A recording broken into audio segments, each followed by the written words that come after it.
This is an MLB.TV exclusive broadcast of the Houston Astros Legends Weekend from Minute Maid Park in Houston, Texas, featuring the Houston Astros taking on the Pittsburgh Pirates. Good evening, everyone.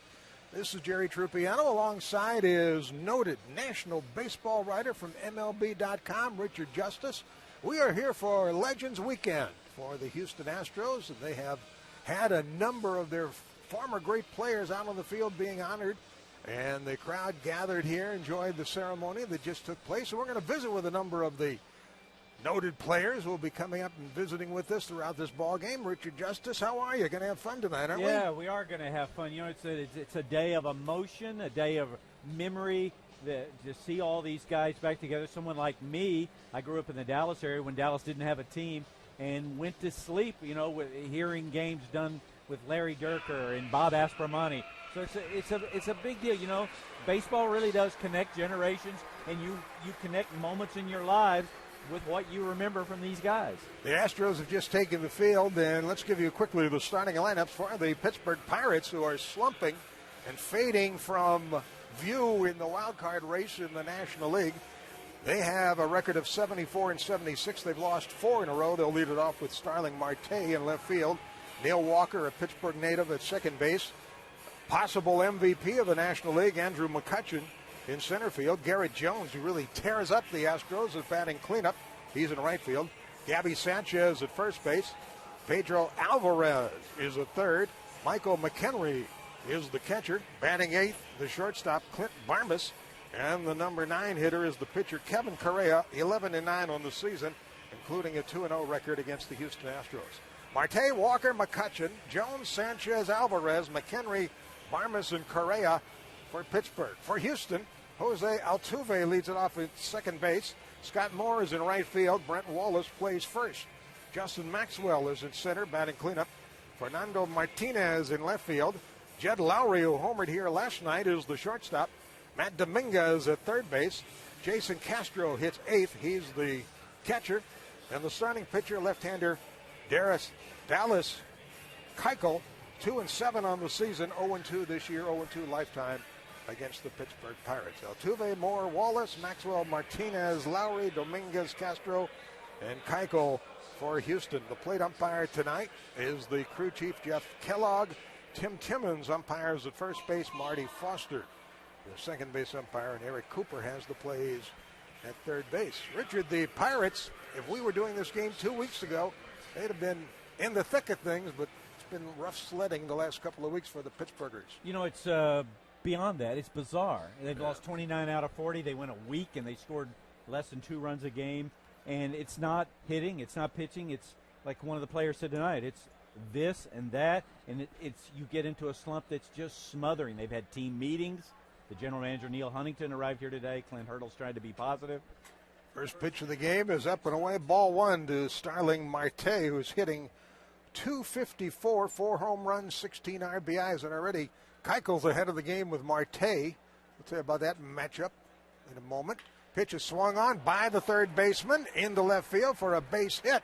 And Marte, who can run, is on. Marte, the first pitch he ever saw in the big leagues this year, was thrown by Keuchel, and he hit a home run on the very first pitch he saw. Yeah, you know, he's 23 years old. It was considered a stretch when the Pirates called him up. He played only 90 games at AAA, but compared to Manny Machado and some of the guys we've seen recently, it seems like he was a veteran of the minor leagues. Boy, these kids coming up today are advanced, much like Enos Cabell was in his day. Enos Cabell, a former star with the Houston Astros, is joining us here in the booth. Neil Walker is the hitter, switch hitter, batting from the right side, hitting .277, 14 homers, 69 runs batted in. He's been waylaid by a bad back, and he looks at a soft one low for ball 1. Keuchel does not throw hard. He's one of those soft tossing left-handers, the kind that Enos Cabell used to chew up when he was hitting, right? That's about a fact. There you go, yes. Runner at first, nobody out. Ball game just underway. A check on the runner and a throw to first. I hope that's not Keuchel's good move we just saw. You know, no, he has a better move than that. Dallas Keuchel's one of the guys. The Astros are in a position to give guys a chance to come up, give them a chance to fail, succeed, and see if they can grow into a spot. He's a 24-year-old guy who's come up methodically through the system. You like him, Enos? Yeah, well, his only problem is his velocity. He has to keep the ball down. He has a pretty good breaking ball, and he throws strikes. He doesn't walk hardly anybody, so that's a plus for him. If he had about 5 more miles on his fastball, he'd be really good. How old were you when you came up? 22. Enos, what has today been like for you to see these guys from another chapter in your life? As you get older, or is it more emotional to be with the guys again? Well, a lot of our guys are starting to pass away because we're getting up in age. But the guys, most of them look pretty good. You know, JR has always been big, and I guess he might be about 420 now. But he probably could get some people out nowadays, too. But the guys are, they're really happy to see each other. We don't do it enough, and, time is short. Neil Walker just bunted for a base hit, so Marte moved second, Walker's at first, and here's trouble for the Astros with McCutchen coming up. Andrew McCutchen hitting .338, 30 homers, 92 runs batted. He may be the batting champion this year and the National League MVP. And you talk to the scouts, and they just rave about the talent this young man has. The outfield straight away. Keuchel could use the double play. Pitch to McCutchen is in there for a called strike. Have you come, as you reached a certain point in your life, realize what the 1980 Astros meant to fans here, that it was a breakthrough year? Hey, we can compete. What did it mean to you? And what do people say to you when they come and remember that team? Well, a lot of people understand what we went through. We weren't very good when I first came here in '75. Jose Cruz and Joe Negro, we came in the same group, and then it just added on after that. But we lost a lot of games at the start, but then we became a really good team. Here's the 1-1 pitch to McCutchen is in the dirt, 2 balls in the strike. And winning helped. It brought the city together. We won, the Oilers won, the Rockets won, so it became where we were a city, a big city. We've always been considered a small city in the middle of the country, but then we became a major league city because we were winning championships. When people talk about the Astros, the Astros now have connected generations of fans, but you were part of that, of getting a whole group of people to love this franchise. Yeah, well, we got our brains beat out a whole bunch of years. Right. McCutchen with a ground ball picked by the third baseman Dominguez on the second one. On the first double play. There's the double play that Keuchel needed. Good pick by Dominguez at third on a short hop. Going to his left. He fired on to Altuve, who relayed to Wallace to complete the 5-4-3 double play. And on the play, Marte moves to third. So he's sticking, right? Yeah, that kid's going to be a pretty good player. He's only 23 years old. We got him in the Carlos Lee trade. And the biggest thing, we always knew that he could feel. Jeff knew that. And when we got him, but he's been better hitting in the big leagues more than the minor leagues. Here's a guy, Garrett Jones, who wears out Astros pitching. He has 5 home runs and 14 RBIs against Houston this year. Left-handed batter hitting .276, 24 home runs, hit number 24 here last night.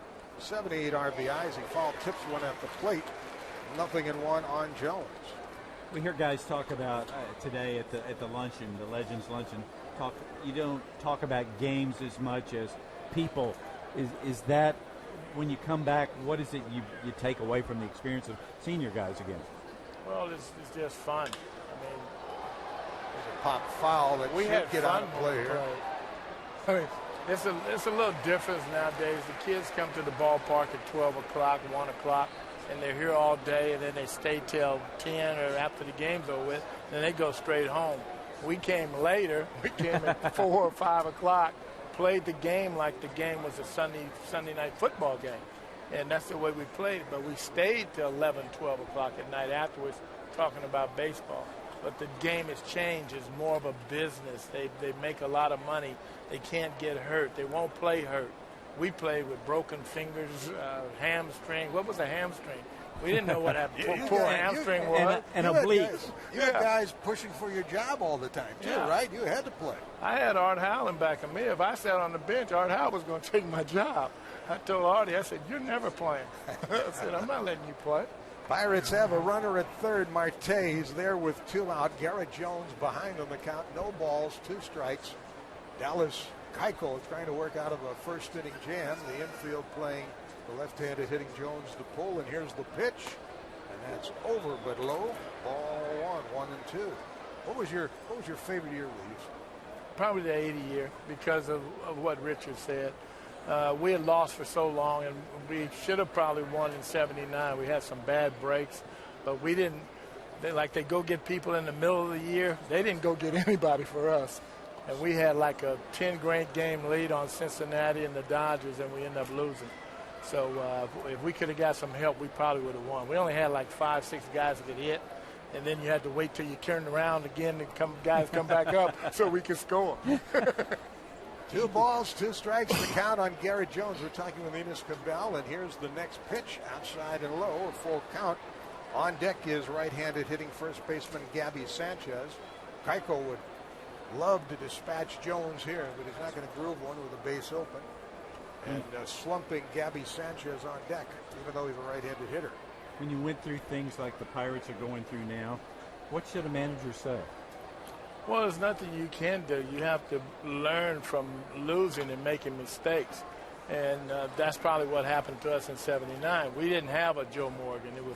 I think I was one of the veterans on the team, and I was like 28 years old. So it was a difference when you haven't been through those battles. It's a learning part. You want to win, you want to win bad, but heck, we had a heck of a pitching staff, but we didn't have a closer in '79. And in '80 we had Dave Smith, LaCourty, and then Joe Sambito. Swing and a miss. Jones goes down swinging, and Keuchel works out of the first inning jam. Enos Cabell, great to see you. Well, thank you. Nice all the best. You're looking well. Well, thank you. You look like you're ready to play. I wish I could. We go to the bottom of the first. Altuve will lead it off for the Astros, along with Richard Justice. I'm Jerry Trupiano, and we're honored to have with us one of the all-time Houston Astros greats, the toy cannon, Jimmy Wynn. I see that video of yours all the time from Crosley Field in Cincinnati when you hit the ball out of the ballpark and out of the freeway. I hope they had good insurance back in those days. You might have hit a sedan. Well, I did, really. Did you? Yeah, it bounced right out of the car. Of course, everybody loved that home run, and everybody always asked me, how far did you hit it? You know, back then, they didn't measure home runs. It just had a home run. So I always remind people, watch the ball bounce on the freeway, and up about two and a half blocks up, that's where I was going. Altuve, first pitch swinging, beats it out for an infield hit. Now there's a 5-game hit streak. Little Jose Altuve, first pitch swinging against Kevin Correa. Legs went out as he hits one in the hole on the left side. So the Astros put their leadoff man on, and Scott Moore will be up next. A left-handed hitting right fielder, hitting .243, 8 homers, 23 runs, batted in. Where did you get the nickname, the toy cannon? I got it from a guy who worked with the Houston Chronicle in the early '60s. His name was John Wilson. Being a little guy and hitting the ball so far, that's how I got the nickname. With a runner at first, Sanchez holds against Altuve, who has 32 steals. He's going. The pitch is low. The throw down is in time. The shortstop Barnes took the throw from McHenry, who got rid of that ball in a hurry. McHenry throws out Altuve trying to steal. The caught stealing goes 2-6 for the first out of the inning. Jimmy, down in the lobby at Union Station, there are the seats that were painted with the rooster and with the cannon. I just noticed today those home runs that you and Doug Rader hit and the goal level at the Astrodome were 12 days apart. Yes, his was during the exhibition season. Okay. And his home run didn't count. My home run is against the Atlanta Braves against Phil Negro. My home run counted. Now, what? Tell me about the at bat. It was of course, you know, Phil always throw nothing but knuckleballs, and I just happened to get a knuckleball that didn't knuckle. And they always say that if you hit a knuckleball the right way, the right seams, it will go a long way, and that one did. Correa, the pitcher, just almost disjointed himself. His spikes caught on the pitching mound, and he didn't release the ball. No harm, nobody on base. The catcher checked with him to make sure he's healthy. And now a fastball is down and in for ball 2 to Scott Moore. So Jimmy, you hit that home run. Can you talk about rounding the bases and what was said to you when you got back to the dugout? I mean, and people that haven't been in the dome, that was out of sight. Here's a drive to left field deep. This ball is off the scoreboard. Extra bases. for Moore as the ball bounces back towards the infield, chased down by Marte. And the caught stealing really hurts, as the Astros might have had a run here. And Tuba was thrown out for just the 9th time this season, and on the heels of that, Scott Moore doubles off the scoreboard in left. The answer to your question was that I knew the ball was going the minute I hit it, but I didn't know how far. And when I got back in the dugout, everybody was pointing where it went.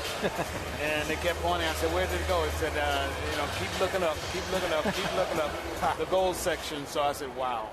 Wow. Here's Brett Wallace, the first baseman, hitting .265, 8 homers, 21 runs batted in. Has an RBI opportunity. Infield playing him to pull the pitch over the inside corner for a call strike. You played with Doug Rader. He wasn't wrapped too tight, was he?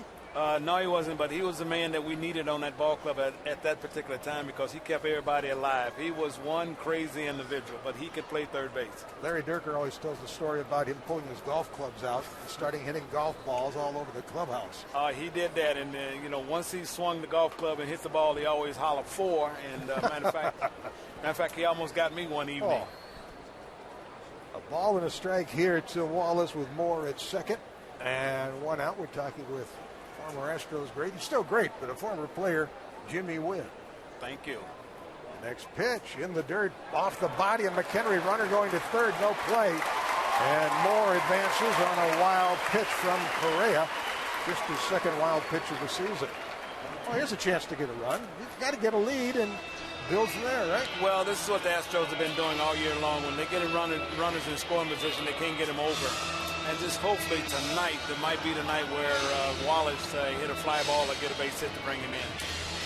Jimmy, what's today like for you, seeing all these guys and bringing back people, being told that people appreciate what you did here?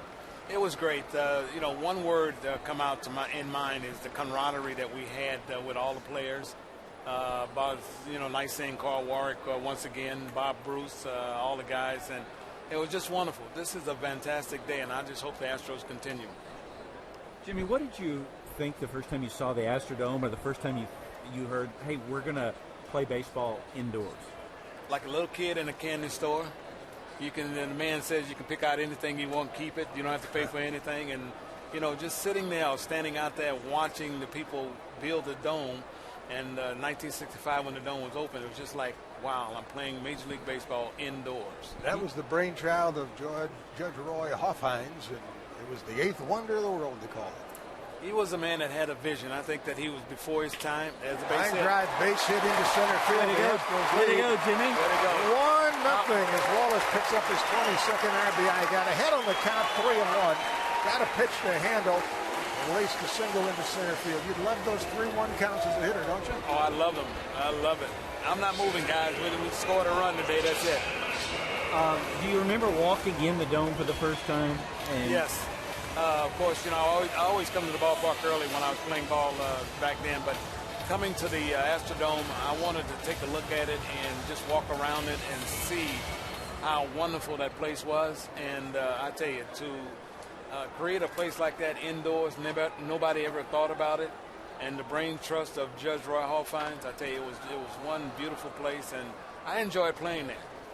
Justin Maxwell just fouled one off his front foot, the cleanup hitter, hitting .237, a club leading 17 homers, 50 runs batted in. That first year before they painted the roof, what was it like trying to catch fly balls? Horrible.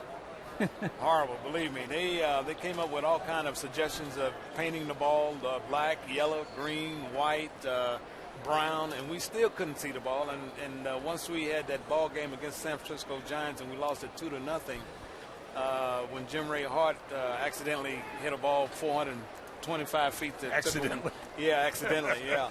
I wish he had hit the ball out of the ballpark instead of hitting it off the wall. And we lost the ball game that day 2-0. When we came back, the behind home plate was painted, and we could see the ball a lot better. A count of 1-1 on Maxwell. Runner at first being held there. Wallace was driven in the first run of the night. Pitch from Correa, swung on and missed. And a little giddy up behind it. A ball and 2 strikes on Maxwell, a big, strong right-handed hitter. You like this young kid? I do. I wish that he swing at strikes instead of swinging all wild and kind. I think it's a thing with him where he wants to hit a home run all the time. Sometimes he does, and sometimes he strikes out.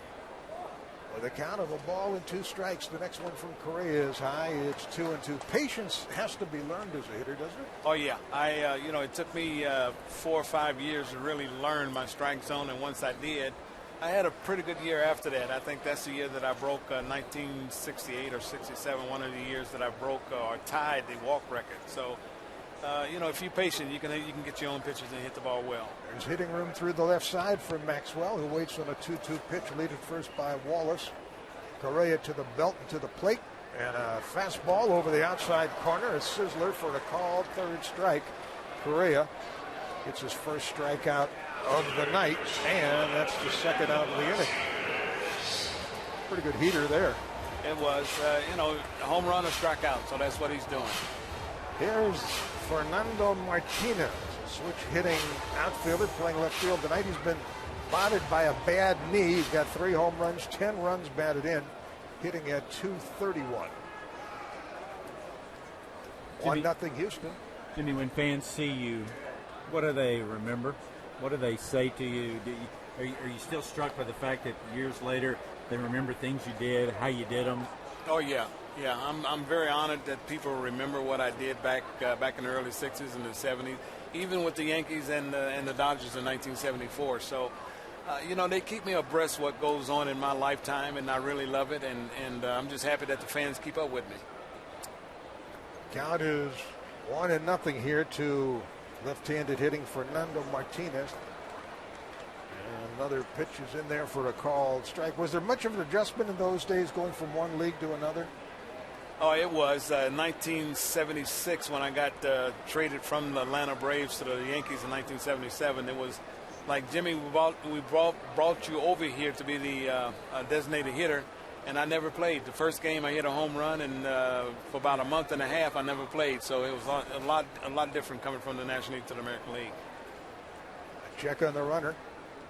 The 0-2 pitch. Martinez goes down swinging, chased one down low and didn't get it. 2 strikeouts in the inning for Correa, but the Astros get a run on 3 hits. They leave a runner, and after 1, it is Houston 1, Pittsburgh 0. And we'll going to bring in a general manager, have a great baseball operation, and they were going to do it the right way. They were going to have some short-term pain in exchange for building a franchise that would be lasting.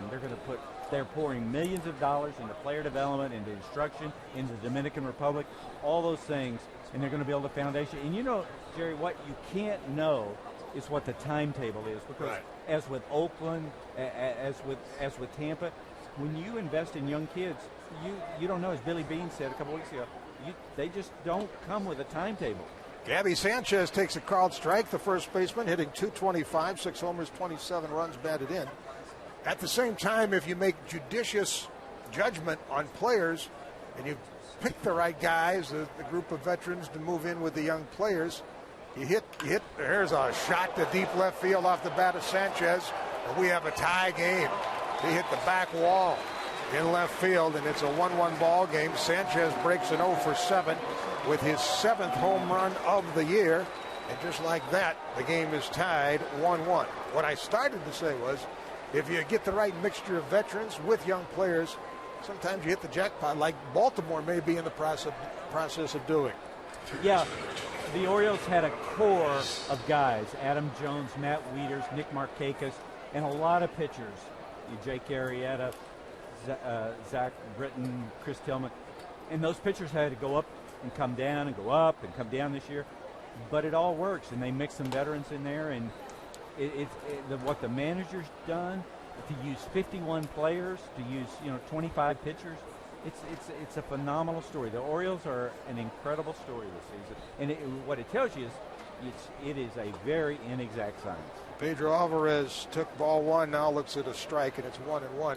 Dan Duquette deserves credit too for putting that club together. Yeah, he goes out and gets he's gotten guys. Miguel Gonzalez released by the Red Sox.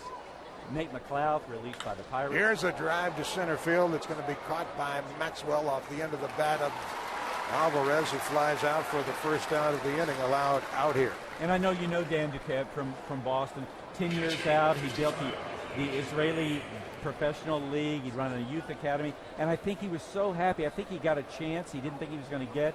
and he and Buck Showalter are, they're both headstrong guys. Yeah. That it just works. Well, I mean, they have a great chemistry, and you can never Buck's done an unbelievable. He's the runaway manager of the year, Major League Baseball this year. But the core of guys, Adam Jones in the lead, done a fantastic job with the Orioles.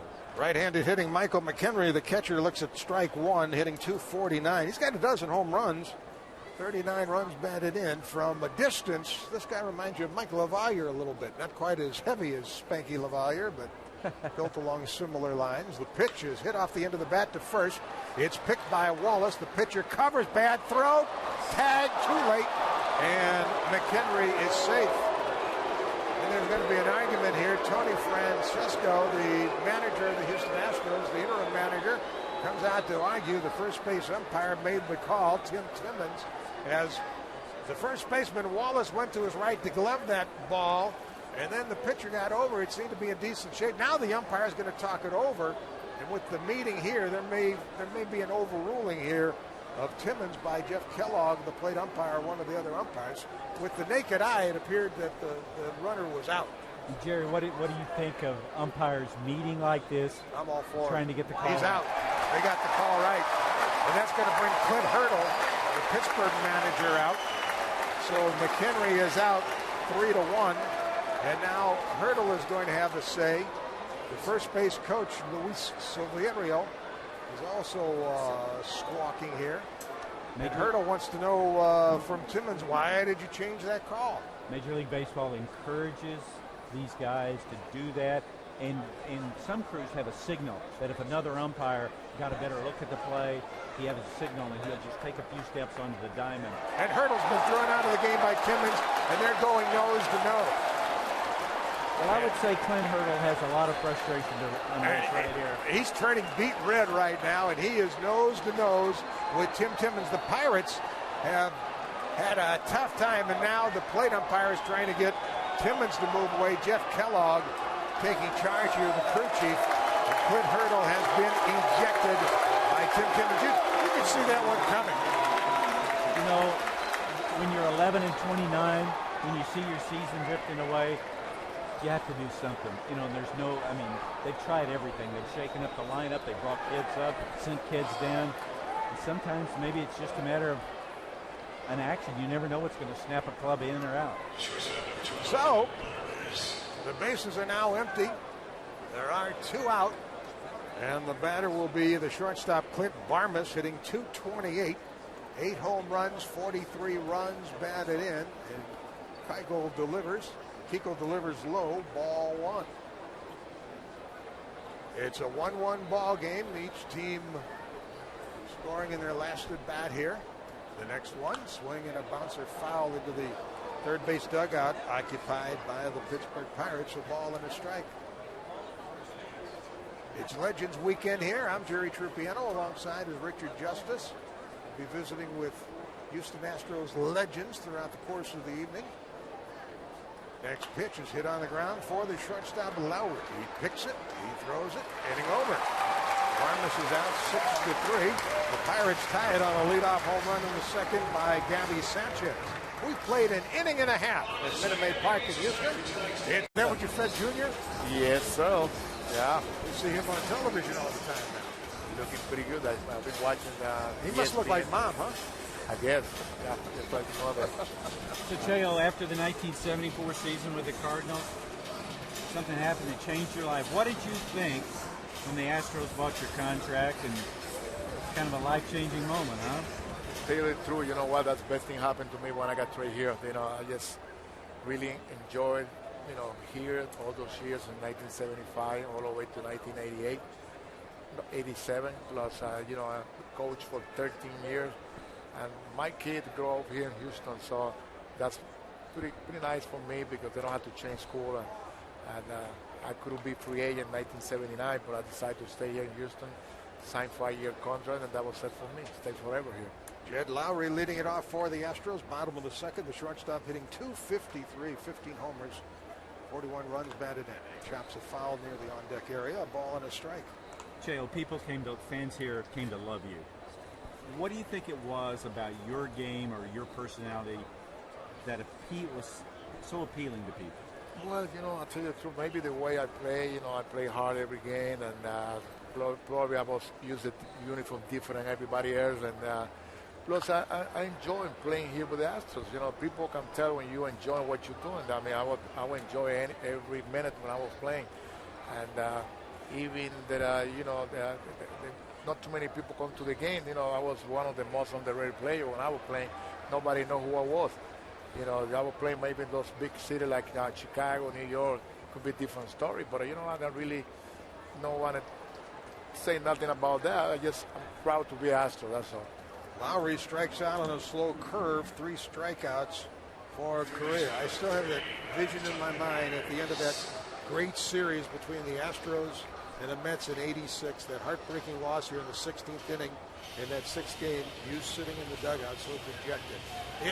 You put your heart and soul in this game, and when it's broken like that, it's you just can't turn it off, can you? Yes, that was 1980 when we played against the Phillies. I think that was one of the best playoff ever. I think I'm really I have a good playoff that year. And in '86 I wasn't too good, but in 1980 was really my best one. And the first time that we got a chance to be in the World Series, we were so close. We just need maybe a couple hours to be there. And probably that year we could win it because that was that year the Kansas City won in the American League. Matt Dominguez at the plate, hitting .291, 4 homers, 12 RBIs, a count of 1-1. We're talking with Jose Cruz, and the pitch is fouled to the screen, a ball and 2 strikes. How would you hit in this ballpark? I'll tell you one thing. You know what? We were talking about that just not too long ago. They were talking about why they don't have this ballpark when I was playing. but I really enjoy playing the dog. I'll tell you the truth. That makes me a better hitter. I changed my style of hitting. And, I come out here, 300 hitters for 6 times. Ground ball up the middle, and Barmes to his left gloves, throws off balance, and it's an infield hit for Dominguez. Barmes made a good effort to get to that ball, but was not in position to throw. And Dominguez has an infield hit, the 4th hit of the game for the Astros. But for sure, say playing this ballpark, my number as a power hitter probably be a lot better. Oh yeah. This is a hitter's park. Oh yeah, I agree. You remember when Lima come over here and standing over here and look, he say, "Oh my God, I don't think this part is going to be for me." After so many few years preaching in the dome, you can tell me, you're a smart hitter, you can say, "Wait, it isn't. I know a power hitter. I want to be a 300 hitter." So here's Jason Castro, the left-handed hitting catcher, hitting .259, 2 home runs, 23 runs batted in. Slightly open stance from the left side. Sanchez holds against Dominguez. The pitch from Correa is in there for a called strike. Cheo, on a day like this, when the franchise takes a day to bring the different generations of players together and to let them know we appreciate what you guys did, we as fans, front office. What's the day like for you? I'll tell you one thing. I think it's great. I gotta say thank to Jim Crane and all those people, that Mr. Postolo, to have a lot of things to do to bring all those guys, the legends here. It's great to have all those guys back. I bet you everybody having a great time here. But I have a great time. I'm like a little kid now. Seeing my old teammate for a long time, and I see it before me. It's all good to see all those great hitters and players and great persons.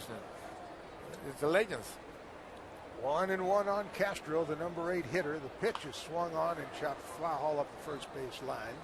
Is it because you spend you live with these guys for 6-9 months a year? What's it like when you get back together? What do you guys talk about? We talk about a lot of things when we were playing. Remember what we used to do. We used to be more together. Like now the players, they don't get together like we used to. We used to go out together in group to go out and eat. We play cards in class. We used to play dominoes in the clubhouse, and we don't used to come down that early. That's what we talk a lot about that. And then we play more together, I think. And those years when I was playing, when I started playing with the Astros. Everybody's texting now. Yeah, exactly. Plus, they're watching a lot of things in the computers. And when we're playing, we don't have that. We don't have the weight room like they have now. But that's part of the game. It's a good business now, and players take good care, and they do a lot of exercise, and they keep in good shape, and they strong hitters too, strong players. Castro strikes out on a slider down on the way, and here's the number 9 hitter, the pitcher, Dallas Keuchel. 5 for 41 at the plate this year. He usually makes contact. He has struck out 16 times in 41 plate appearances. The number 9 hitter takes inside ball 1. Even if he makes it out here in the National League, you turn that lineup over again for the next inning. 1-1 our score. We're talking with Jose Cruz. So who were the funny guys that you played with? Funny, what was a few guys funny? Cliff Johnson was one of the funniest guys when we played. And, even J.R. Richard, too. There was, let me see, I see against us, not that many guys, funny guys like, in my team when I was playing. 2-0 on Keuchel. The next one to him is a fastball over the inside corner for a call strike. By the way, with Hurdle being ejected, Jeff Bannister is now the acting manager of the Pittsburgh And Pirates. that's a University of Houston alumni. So is that right? He's got ties to here, yes. So I guess you know Jeff, huh? Oh, yeah. I know him. Like I said, before, I think I used to be one of the funniest guys in the team because I used to dance when we went to a salon. So. Ground ball at the middle, fielded by Barmes on the second baseman side. The shortstop throws the first, 6-3 on the out, inning over. Jose Cruz, great to see you. Stay well. Thank you very much. All the best. Good to see you. Jose Cruz visiting with us. We've played 2 at Minute Maid Park. Come back in about 5 seconds. You ready?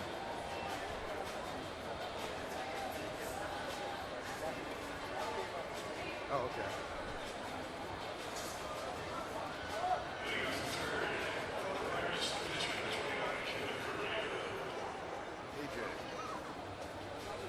That's a good dude right there.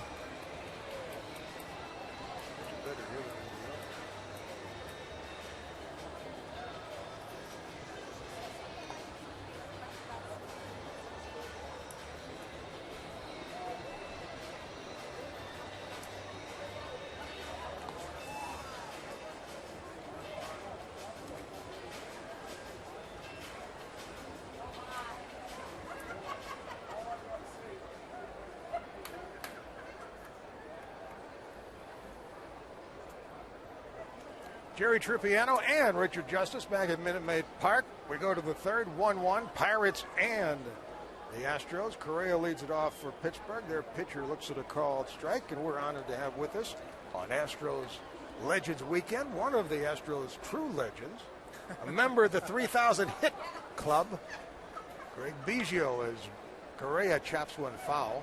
You would have hammered that pitch. That was in your wheelhouse. Let me tell you what, I understand how hard the game was, so sitting up here, it's even harder. So I will never be one of these guys. But look at all the room. I understand. It's a simple game from out right here. Why didn't you hit? Why didn't you kill that ball? Or this or that. It's just this is a hard game, and these guys are really good at it. A little chop foul. You were pretty good at it too. I just thought I was probably lucky 3,060 times. So I'm going to embarrass you. You're a future Hall of Famer. Well, I hope so. It would be a great thing. I mean, if it was to happen, we'll see what happens on January 9th. But I mean, for a lot of different reasons, not just for myself and for the organization, for the fans, for the tremendous players that played before me, to be able to have potentially somebody, in that building,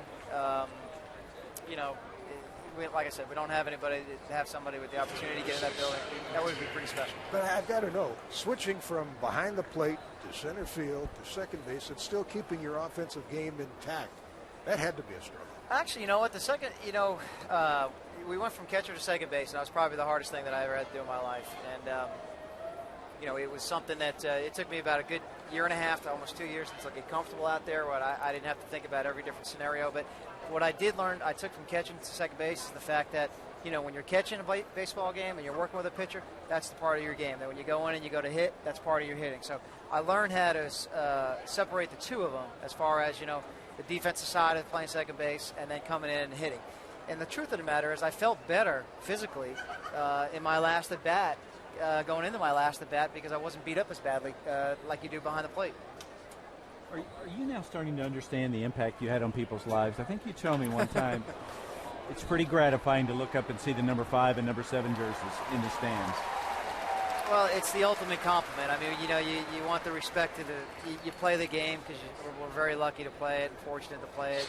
And respect is something that you have to earn every day, and you continue to do that the rest of your life. But when fans appreciated the way that you play the game, and you look up in the stands and you don't even play anymore, and you see a bunch of sevens running around.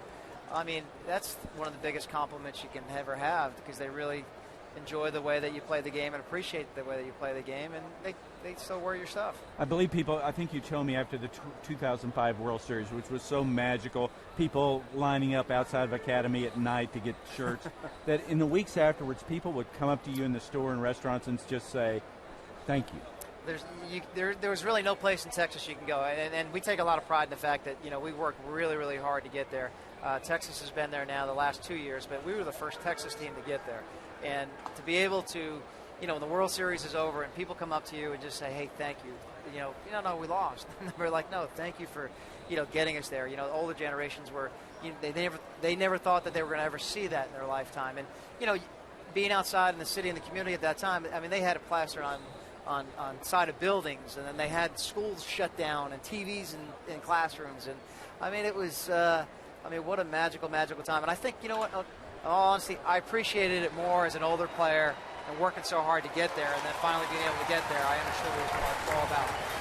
Sign goes in order for the Pirates here in the third. Craig Biggio, it was a pleasure to watch you play. Thanks for the time. Oh, you're welcome. Enjoy the weekend. Appreciate it. Thanks. Thank you, Richard. man. That's Craig Biggio. I'm Jerry Trupiano, along with Richard. Back in Houston, Jerry Trupiano along with Richard Justice, and Craig Biggio is nice enough to spend a little more time with us. This is the top of the orders coming up for the Astros. Bottom of the third, a 1-1 ball game. Jose Altuve will lead it off. He had an infield hit. His first time was caught stealing, and he looks at a called strike from Kevin Correa. You know, Craig, one thing I've always been so impressed about is that when your career was over, you didn't spend any time. I mean, you didn't go through, what am I going to do? Oh, woe is me. What am I going to do next? You went right out and started lining up field, mowing the grass, and became a high school coach. You did that for the next chapter of your life, or just a way to get time with your boys that maybe you had missed? Well, it's for a lot of different reasons. I mean, one, I was, I retired because my son was going to be a freshman in high school. I really never had much time to spend with him, obviously playing 20 years, and I really wanted to get to know him again and really just be around him. And I knew that I was going to be there every day. There was the head coach just stepped down. It wasn't anything that I intended to do, but it was kind of like, if I'm going to be here every day trying to help him make him better and get to the next chapter in his own life, that why not just run it and do it the way you want to do it? So it was pretty easy to go out there and just start coaching baseball. And, but the hard thing was that you were the clubhouse guy, you were the groundskeeper. I take it you embraced all those things. I did. You know what? And I learned that from catching. Like when I moved from catcher to second base, we zipped up the catcher's gear and we put it in the attic, and we said, if second base doesn't work out, we can always go back to catching. That was never an option. So the option was, this is no longer going to be an option, and we're going to make this work. And that's kind of the way I live my life, is that you continue to work hard and then move on to the next chapter. Altuve with a fly ball right center field. McCutchen gets to it. Pretty good player out there in center field. McCutchen may be the National League MVP. And look, I mean, Andrew McCutchen is it's Andrew, right? Yeah. He's I've heard nothing but great things about the young man. I mean, sit down and talk with the scouts. They just rave about it. They give him a boatload of money, and look, he's deserving of it because he's. I mean, you look at what he does offensively, defensively, stealing bases. But you know what? He's a better kid. Mm-hmm. And for baseball, I mean, we need good kids. We need good people. We need good players. And for somebody like him to be the role model that he's doing in that city of Pittsburgh, who's got an unbelievable history of some fabulous players, I'm happy for the Pirate organization, and I'm happy for him. Scott Moore, who doubled his first time and scored the Houston run, takes it low for ball one from Kevin Correa, who has struck out 4 in this ball game. Delivers a breaking ball for a called strike. It's 1-1. Now, as Milo said today at the luncheon, Craig, you won a state championship as a high school coach, and what did you say? Oh, I got 2. And then I said that actually we've been in the state championship game 3 years in a row. We lost last year, but. So for people who don't know, tell us what your kids are doing, because we know how proud you are of them. There's a foul ball in play between Marte, Barmas, and Alvarez, and it falls in foul territory, not caught. So it's 1 and 2 on Moore. Good. The thing about Houston is that, the market here is the level of talent here. I've heard a lot about it as an active player, and then getting out and then being a baseball coach and setting up your schedule and doing all these things. You start seeing the fact that how good the talent level is. So for one, I'll put Houston, Texas up with California, Florida, and certain parts of Georgia, as far as that's the talent level here. But what we're getting to now is we're getting to the point where, we're getting some kids in the TCU and the Rice and the Georgia, Notre Dame and University of Virginia, and we're getting, some student athletes having the opportunity to fulfill their own dreams and continue to play baseball and going to good baseball programs, and obviously getting a great education. And that's probably the thing that I'm most proud about. Obviously, the state championships. I played in a World Series. They're great for, the state championships, but that is their World Series. But yet again, you're going to go on with your life, and to be able to open up another chapter for them and being able to go to some of these strong Division I baseball schools, I'm so happy for them. You're coaching at St. Thomas? At St. Thomas High School, yeah. And your oldest son, Connor, is a sophomore at Notre Dame, right? Yeah, sophomore at Notre Dame. This is his second year. He got about 65 at-bats or so. He did his thing and did well. He had a successful summer. He spent it up there in North Adams, Massachusetts, and got on the buses and did the grinded, and it's part of the deal. So it's he's bigger and stronger now, and I'm excited for him. He's done a real nice job for himself. And your second son, Kevin, has had a terrific summer. Well, he's opened up a lot of doors for himself. I mean, he's had a very successful summer. He got to cap it off and playing for Team USA and going over to Korea and winning a gold medal in the World Games just this past 3 weeks ago, whatever. So it's he loves the game. He wants to get here to this level. So it's going to be an interesting June when this comes about, whether or not he's going to end up start fulfilling his own professional career, or if he's going to go to college. So we'll see. But like I said, he's opened up some doors for himself. He loves it. The opportunity for him to be around some of the Jeff Bagwells of the world and Brad Ausmus of the world have been very, very valuable to him. Red Wallace rolls one up the first base line that stays fair. And Wallace, who drove in the run for the Astros his first time up, is out 3 unassisted. Side retired in order. 3 innings in the books. After the 3 innings, we still have a tie game. We'll see.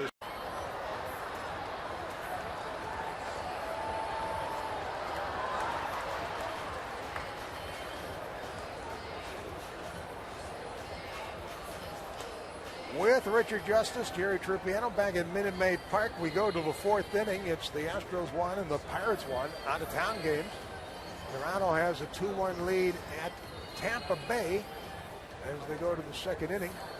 Kansas City home against Cleveland. The Royals are leading the Indians 2-0 at the end of 3 innings. The Orioles have won again today. They beat the Red Sox 9-6. Here's Andrew McCutchen hitting a double play his first time. He takes a called strike from Dallas Keuchel. And one of our all-time favorites is sliding in. We'll visit with Larry Dierker in a moment. McCutchen takes it inside, a ball and strike. On his double play ball, the third baseman Dominguez made a very good play his first time up.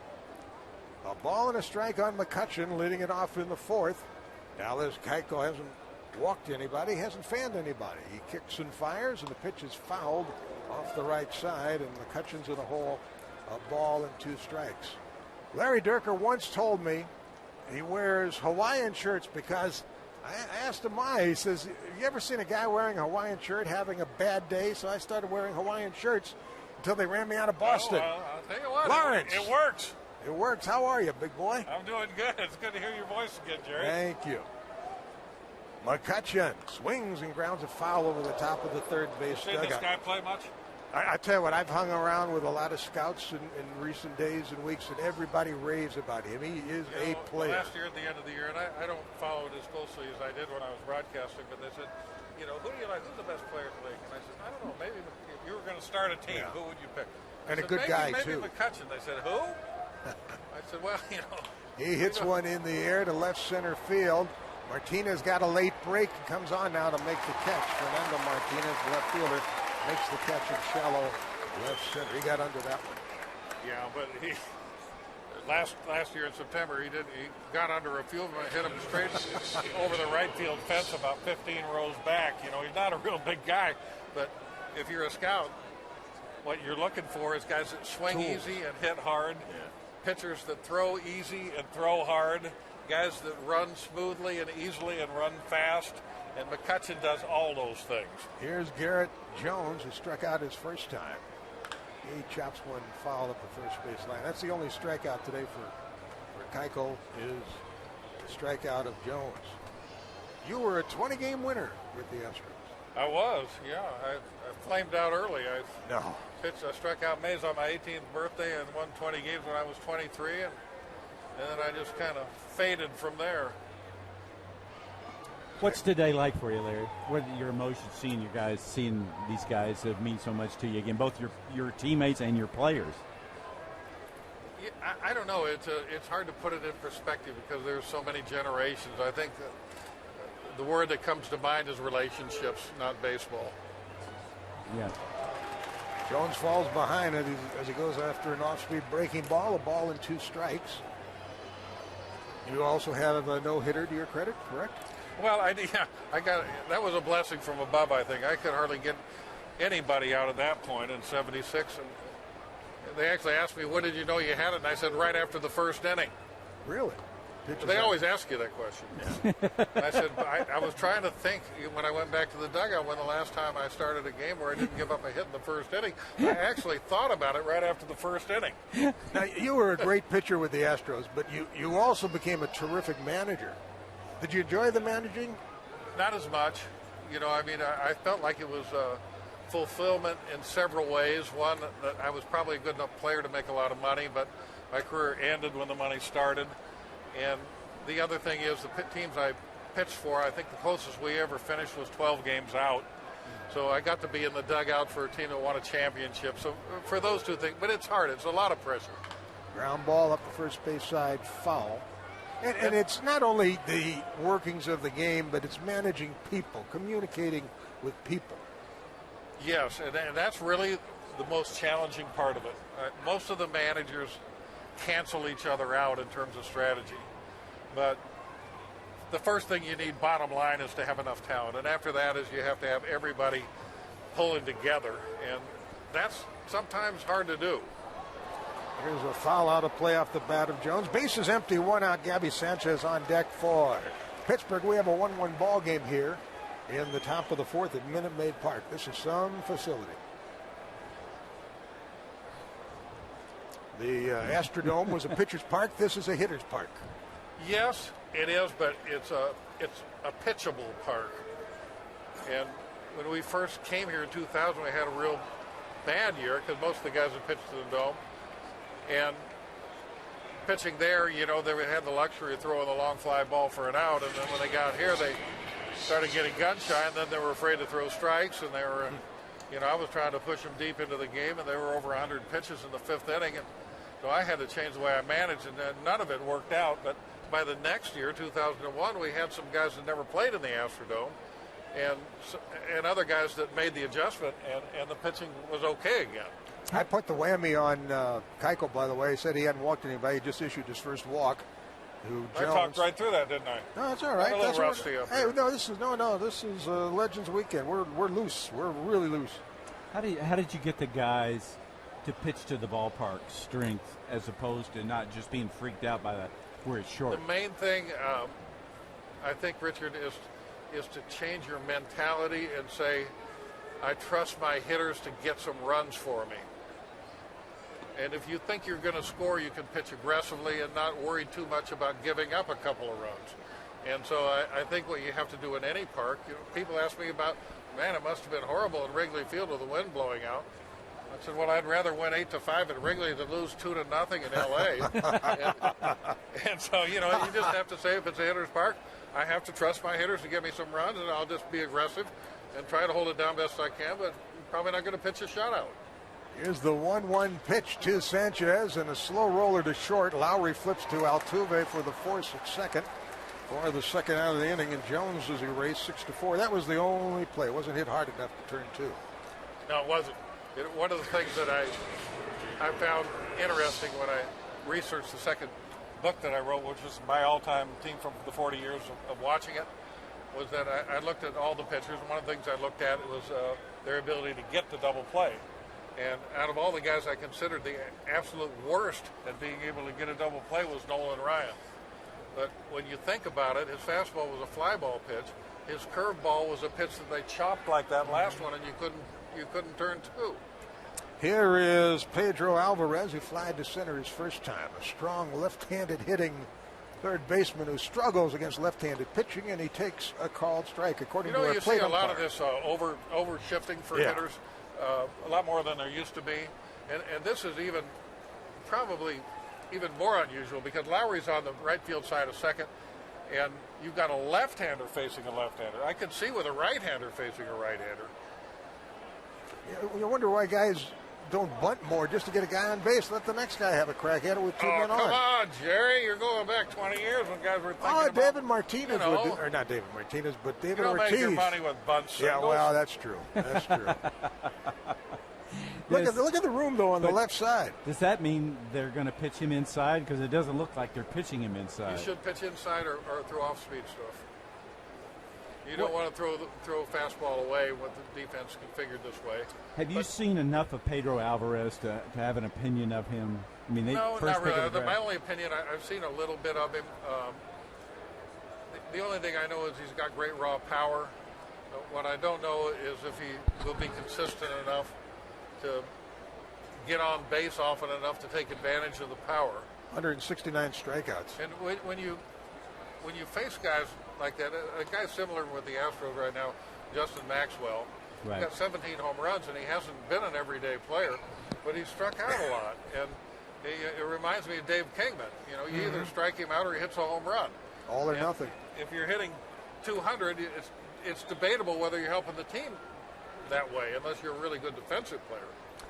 The next one to him is chopped foul. Ask the Cardinals if they're like this guy. I think he hit like 900 against the Cardinals with 7 or 8 home runs this year. If he hits it, he doesn't have to be hitting it at Minute Maid. He could be hitting it at the Grand Canyon.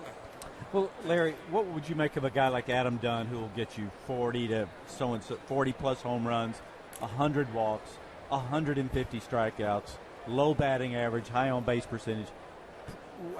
What would you think of him in terms of production? I would like him. I would like him, if you have a good enough team, like sixth in the lineup. And I would probably like him a whole lot better if I thought that he played with intensity day after day. And he might more now, because a lot of times when guys get a little older, they wise up. But when he was younger, he was kind of casual from time to time, and I didn't like that. He's not a great defensive player. You'd probably like him more in the American League as a DH. Absolutely. It's a count of 1-2, and Alvarez chops one by the mound, charged by Altuve. Bare hands, can't pick it up. Everybody is safe. That's an infield hit for Alvarez. On the play, Sanchez, who reached on the fielder's choice, stops at second base. So a little trouble brewing here with 2 out for Keuchel in the 4th inning. 2 on, 2 out. What's interesting about that play, Jerry, is that second baseman came in to try to make the bare hand play. The shortstop was on the second base side of the bag, and the third baseman was actually closer to go to the bag to cover, and just as he got to the bag, Altuve missed the pickup, and the third baseman had to race from the bag in case the runner tried to advance, and he might have been able to do it. A speedier runner might have been able to. Johnny Damon in his prime might have been able to take off for third. Here's McHenry. 2 on, 2 out. He was out on a disputed play. That was the play in the second inning where Clint Hurdle, he was eventually ejected from the game as McHenry was called safe, and then the umpires got together and overturned the call and reversed the call. How did that look to you on the replay? I thought with the naked eye he was out, and I honestly didn't see the replay. Well, what did you think about how the umpires handled it, that they went and... I was up there at the 50th anniversary party having a cool one. Well, they had they actually had a meeting, and does that tell you that one of the umpires was letting the guy know, I have a better view of it, or? I generally have felt that the major league umpires will support each other and get their story straight. And I have also witnessed times when you have a replacement umpire from the minor leagues come up where they kind of turn in on him a little bit and reverse his call. But, maybe I'm prejudiced against umpires. I think most ball players are. Well, did it annoy you when an umpire would not ask for help? Absolutely. But it happened a lot, right? It happened. Particularly the veteran umpires. When we had the winter meetings in Dallas in 2000, we sat in a room with the umpires with Frank Robinson and Sandy Alderson, and they told us what they were trying to get the umpires to do, confer with one another, get the call right. And that the umpires are sitting right there, and we're looking at them. And the very next year, I tried a couple times, and they wouldn't do it. 2 on, 2 out. 2-0 the count, and McHenry hits a ground ball up the middle. Picked by Lowry, flips to Altuve. The force on Alvarez. The inning is over. The Pirates lead 2, and after 3.5, we still have a tie game. Larry Durker, all the best. Stay healthy. Thanks, Great Troop. to see you. All the best. Good to see the Trooper again. At the end of 3.5, Pirates 1, Astros 1.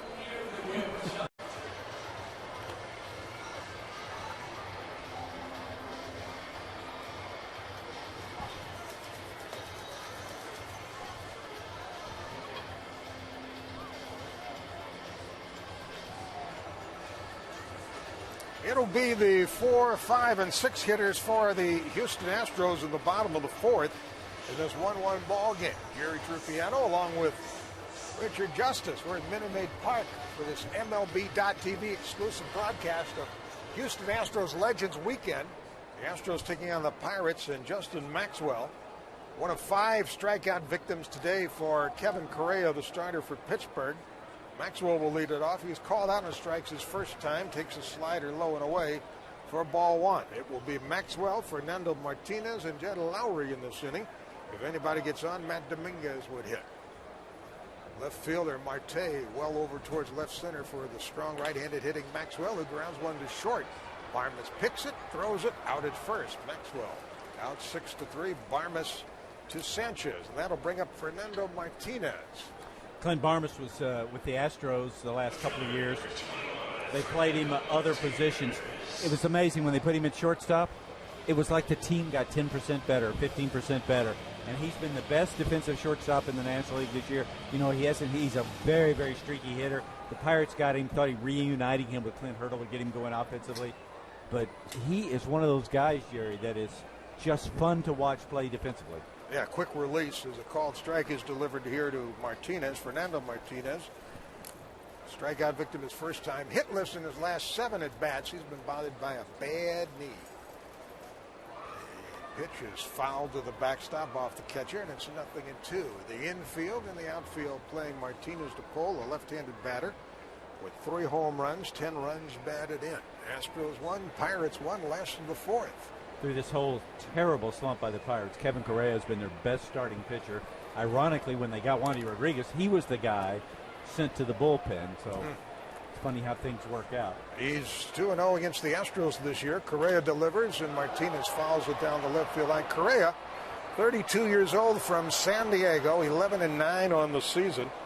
He beat the Astros in Keuchel 6-4. Back on the 4th of July at PNC Park, and then he beat the Astros and Fernando Abad 6-3 at PNC Park earlier this month. He's ahead of Martinez 0-2 and delivers an off-speed pitch, swung on, foul tip to the catcher's mitt. Down on strikes goes Martinez for the second time. 6 strikeouts now for Kevin Correa. Here comes Jed Lowry. He struck out his first time. Lowry, who came from the Boston organization, Stanford product, switch hitter, batting left-handed. He hit his 15th home run of the season here last night. Only Dickie Thon among all-time Houston shortstops have had a better season hitting home runs. A 20 home run season for Dickie Thon as Lowry takes one low for a ball 1. You know, Jerry, before he got hurt, before he went on the disabled list, he was pretty close to a complete player, a guy that deserved the an all-star selection, or at least consideration, and a guy that probably general manager Jeff Luhnow could have traded and gotten a real piece back, and then he got hurt. He takes one in there for a call strike. By the way, the 20 home run season for Dickie Thon came in 1983. Nobody on, 2 out. Lowry at the plate. And the 1-1 pitch is swung on, line to third, right at Alvarez, and that ends the inning. The side retired in order. We've played 4 at Minute Maid Park. The Astros won, the Pirates won.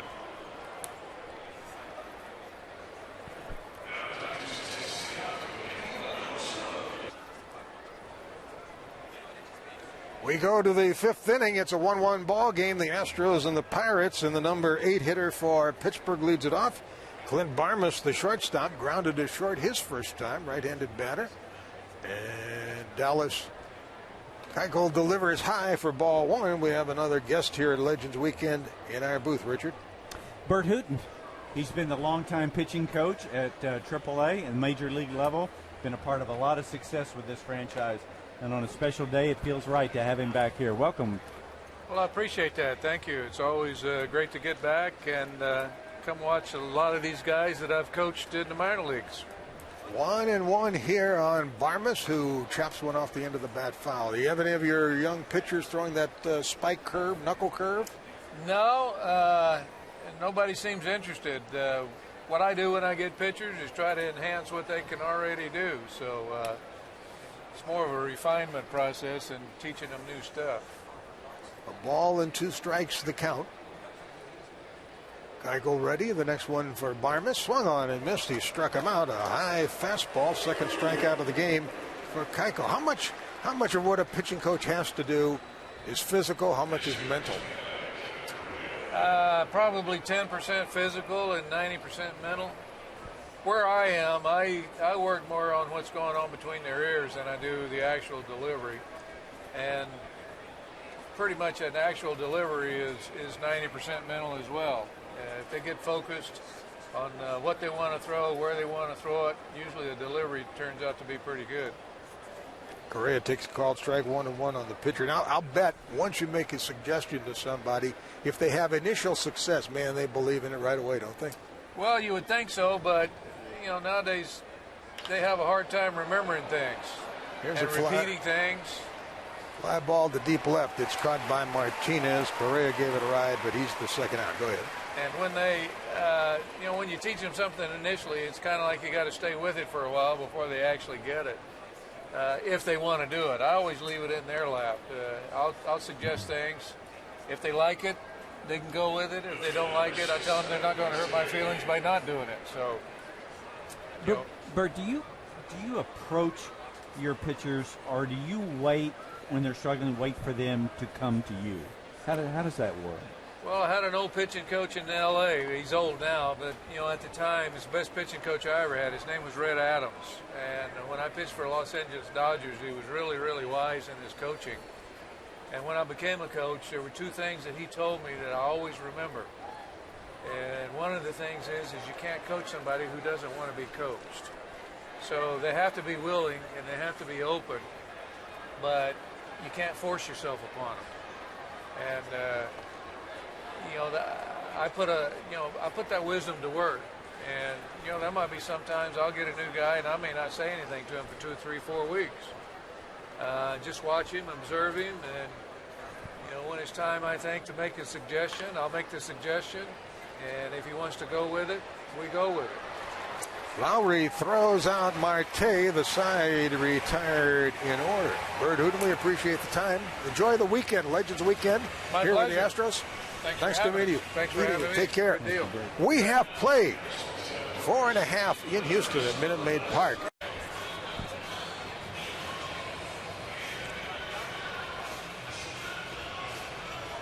It will be the bottom 3 in the order for the Astros in the last of the 5th. With Richard Justice, I'm Jerry Trippiano. Matt Dominguez leads it off for the Astros. Jason Castro to follow, and then the pitcher, Dallas Keuchel. Dominguez had an infield hit his first time, and he takes a called strike. The Astros got a run in the first on a Scott Moore double, a wild pitch, and a Brett Wallace single.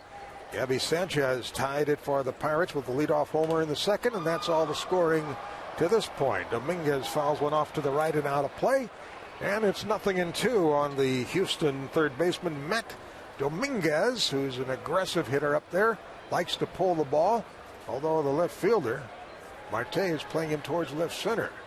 A native of Chatsworth, California, Matt Dominguez. A rookie waits at the plate, and the pitch is way high. Correa wasted one there, a ball and 2 strikes. You know, Jerry, one of the most interesting things about this Astros team is that you have all these guys that a lot of fans haven't heard of, but they're getting a chance to grow, and you just know that in 2 or 3 years, some of these guys are going to be household names. Some are going to make it. 1-2 pitch is fisted to the first baseman. Sanchez to the pitcher covering for the out. Dominguez is out 3-1. He got jammed on that one. And that's the first out of the inning, and here comes Jason Castro, the catcher for Houston. If we describe Castro at this point of his development as somewhat of an enigma. Yeah, a very, very serious guy, a very smart guy. When the Astros drafted him in the first round of the 2008 draft, his Stanford team was playing in a regional Arizona, and he celebrated a first-round draft pick and a contract worth millions by meeting with the Stanford tutor till late in the night to finish a paper. So that's the kind of guy. And you know what? That's the kind of guy you want at this position. He lines a base hit into center field. First pitch swinging. He got a changeup from Correa and lined a single into center. Just the 5th hit of the ball game for the Astros. The Astros have 5 hits. The Pirates have 4. The pitchers have been in control of this one. Now, what does the pitcher do up here? See how the Astros and Tony Francesca approaches it. Keuchel grounded to short his first time. He has 7 sacrificed bunts. And Sanchez holds against the runner at first. And already Keuchel has squared the bunt. Alvarez, the third baseman, cheating in. He's made 25 errors this year. And the pitch is taken in there for a called strike. I think if I was bunting, I'd try to make Alvarez handle it. Well, you talk about enigma. That's the guy, the first-round draft pick, a guy they're going to build the whole franchise around. And he has shown flashes, Jerry, where he's capable of carrying a team. And he has had weeks when the strikeouts roll up and you just don't know what you have in him. And I guess, like with these others, you have to let him play. Keuchel squares the bunt, pulls the bat back as he has one come in tight, and it's 1-1. Again, the third baseman, but Alvarez and the batter, Keuchel, can almost shake hands. Clint Hurdle had a meeting with Pedro Alvarez in midseason and just told him, accept what you are, accept the pitches inside, the good things that have happened to you, and stop. I guess he was saying you're wound too tight. You're trying to be a perfectionist. You have to learn this game. There are things. You have to go through some failure. You've got a chance to be a star. It's a cliche, but the best hitters in this sport fail 70% of the time. Right. 2-1 the count here. And maybe the failure is the most important thing a guy can learn, is that you have to deal with the highs and the lows. And take them, and keep working. You just keep grinding. It's a cliche. Now Correa steps off to see if Keuchel is going to bunt. Keuchel with a runner at first and one out. He's going to swing, and he bounces one to the second baseman. He advances the runner and stays out of a double play. The out goes 4-3 from Walker to Sanchez. They started the base runner, so they played a little hit and run with the pitcher. Or more of a run and hit, I guess. Castro advances to second. Keuchel is out for the second out of the inning, and now Altuve has a chance to put the Astros on top. Altuve has an infield hit. He caught stealing. He flied to center his last time. Here's an RBI opportunity for Altuve, who leads the Astros with 43 extra base hits. This little guy, and he's 5'5", occasionally will get a hold of one. 5 home runs on the season. He's driven in 35 runs. Hitting room through the left side. They play him as an off-field hitter. The pitch. That's in there for a called strike. Correa's not overpowering. Has pretty good command.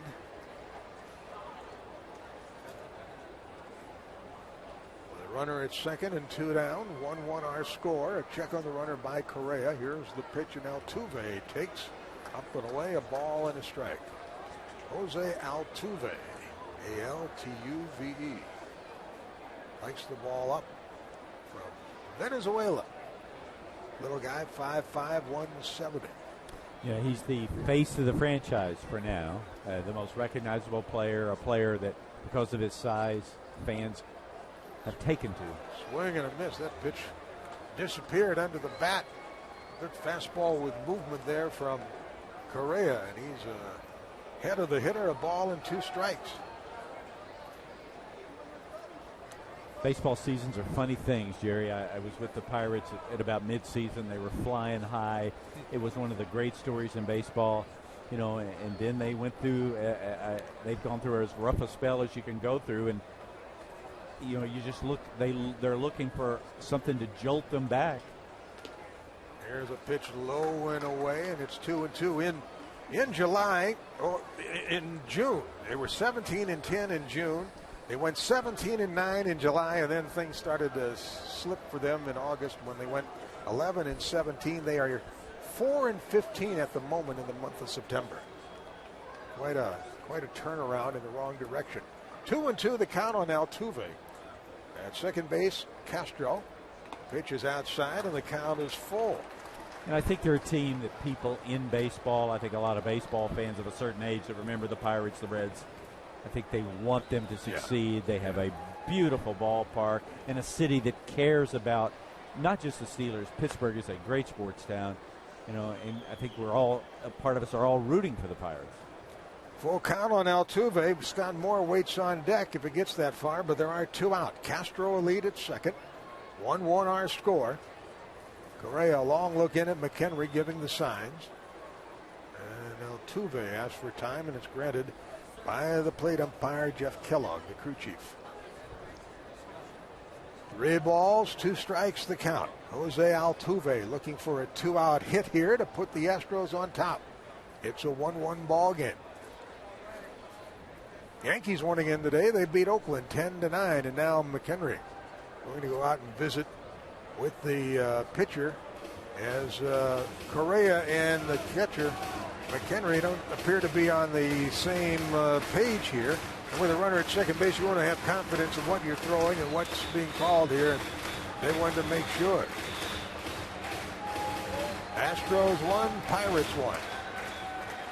Hey, Detroit beat Minnesota in the first game of their day-night doubleheader, 8-0. The White Sox play later in Anaheim against the Los Angeles Angels of Anaheim. With Richard Justice, I'm Jerry Trupiano. A 3-2 count here on Altuve, and now the hitter asks for time again, and granted once again by Kellogg, the plate umpire. Altuve with a chance to put the Astros on top. Correa comes to the belt, checks the runner, and here's the pitch. Over below for ball 4, so there's 2 on with 2 out. And now it's up to Scott Moore. There's the first walk issued today by Correa. So with 2 on and 2 out, Scott Moore, who has a double, 1 for 2 today, has scored a run, has a chance to put his team on top. Let's say hello to Eric Anthony. Eric Anthony, who hit one of the few men to hit a home run into the upper deck at Houston. Nice to see you with the Seattle Mariners, didn't I? Yes. When I was in the American League with the Red Sox. You did some damage there, too, didn't you? A little. How much? A little bit. Oh, you made that guy Griffey a better hitter. he needed a little work, you know? Oh, my goodness. We got a meeting here with the pitching coach coming out for the Pirates, Ray Searage. What's this day like for you, Eric? It's a really fun day. It's a really fun day to see, a lot of the guys that you played with along in your career, and just all that camaraderie just comes rushing back all at once. And, it's good to see what they're doing with the organization. They're starting over, and it's an exciting time, even for the guys who aren't playing anymore. So. What are you doing now? A little bit of business, raising my kids. I've got 2 boys and 2 girls. And, we're here in Houston, in the Houston area, and have been for 18 years now. It's our home, so things are going well. The meeting on the mound is broken up, but now Scott Moore has 2 on with 2 out here for the Astros in this 1-1 ball game. Infield plays him to pull. Outfield pretty much straight away. Right fielder Jones deep and right. The pitch is down and in for ball 1. When you get together with you guys again, do the years just kind of melt away? What do you guys talk about? What memories do you bring back? Just certain, for instances, different things that may have happened to us at a certain period of time in a city that we were in, or just talking about everyday things, I guess. But it's always fun to see guys that you haven't seen in a while and have been away for quite some time to catch up with, and and ask them how their families are and how their kids are growing and such. So it's always a good time. I enjoy coming out for this. I really do. Correa has fallen behind Moore 2-0. Castro, the lead runner, at second. Altuve is on at first, and now Correa has really slowed the pace here with men on. Moore will be looking for something to drive here on a 2-0 count. Correa from the stretch checks the runners. Here's the pitch.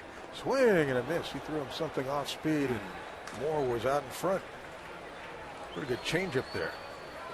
Yeah, it was something really slow and in the dirt. Those are the tough ones to hit. Sometimes the hitter gets a little too keyed up, huh? In RBI situations? Absolutely. Very easy to do. The emotion of the game can overwhelm you at some time. I was watching this guy, Chris Medlin, with Atlanta pitch. He's 80. He touches 90 10 times a game. And his changeup is just amazing. The swings and misses he gets with the changeup. And Biggio was telling me, like, even if you knew Trevor Hoffman's changeup was coming, it would be hard to slow yourself down. That's the secret of it? It's just certain guys that just are able to perfect a pitch like that, and they become masters of it, and you just know that it's in your mind that, yeah, I know it's coming. But the arm action, right? Yeah, I mean, I see his arm, but then the ball is just coming at such a slower rate. So it's a horrific pitch to see when you're at the plate and to recognize. But then when you go to swing at it, it's not there. And if you've got a good one, you can get people out with it for a long time. Pitch in the dirt, blocked by McHenry. A good job there. Keeps the ball out in front. A full count here on Moore. 3-2. But I think the key to the changeup is having command with your fastball. If you've got command with your fastball, then you'll have a successful changeup. But if you can't command that fastball, then people are basically spitting on that. I was lucky enough to spend a few years with Pedro Martinez, who had the great fastball and the same arm action, the same release point. Yep. And about a 15-mile-an-hour separation from the fastball to the changeup. Runners will go with 2 down here in a full count on Moore. The lead runner, Castro, from second. And Altuve at first. Runners go. 3-2 pitch. Check swing. The appeal to third. He went around on a check swing, according to the third base umpire, Eric Cooper. And Correa and the Pirates are out of the inning, and Moore can't believe it. Eric Anthony will spend a little more time with us in the next half inning. We have played 5 in Houston. The Astros won. The Pirates won.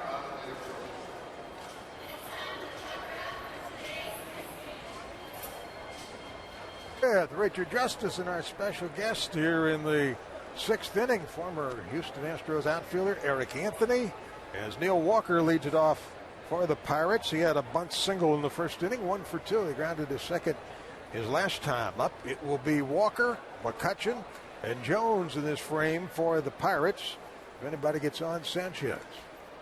Keuchel delivers, and Walker, a switch hitter, takes a called strike. Walker from Pittsburgh, a native of the Steel City.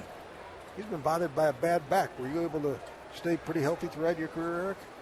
Or did Actually, I wasn't an oft-injured player.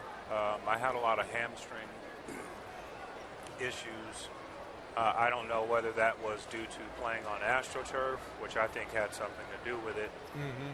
Played 8 straight years on it, and AstroTurf will really run it out of you. It'll take your legs right out from under you.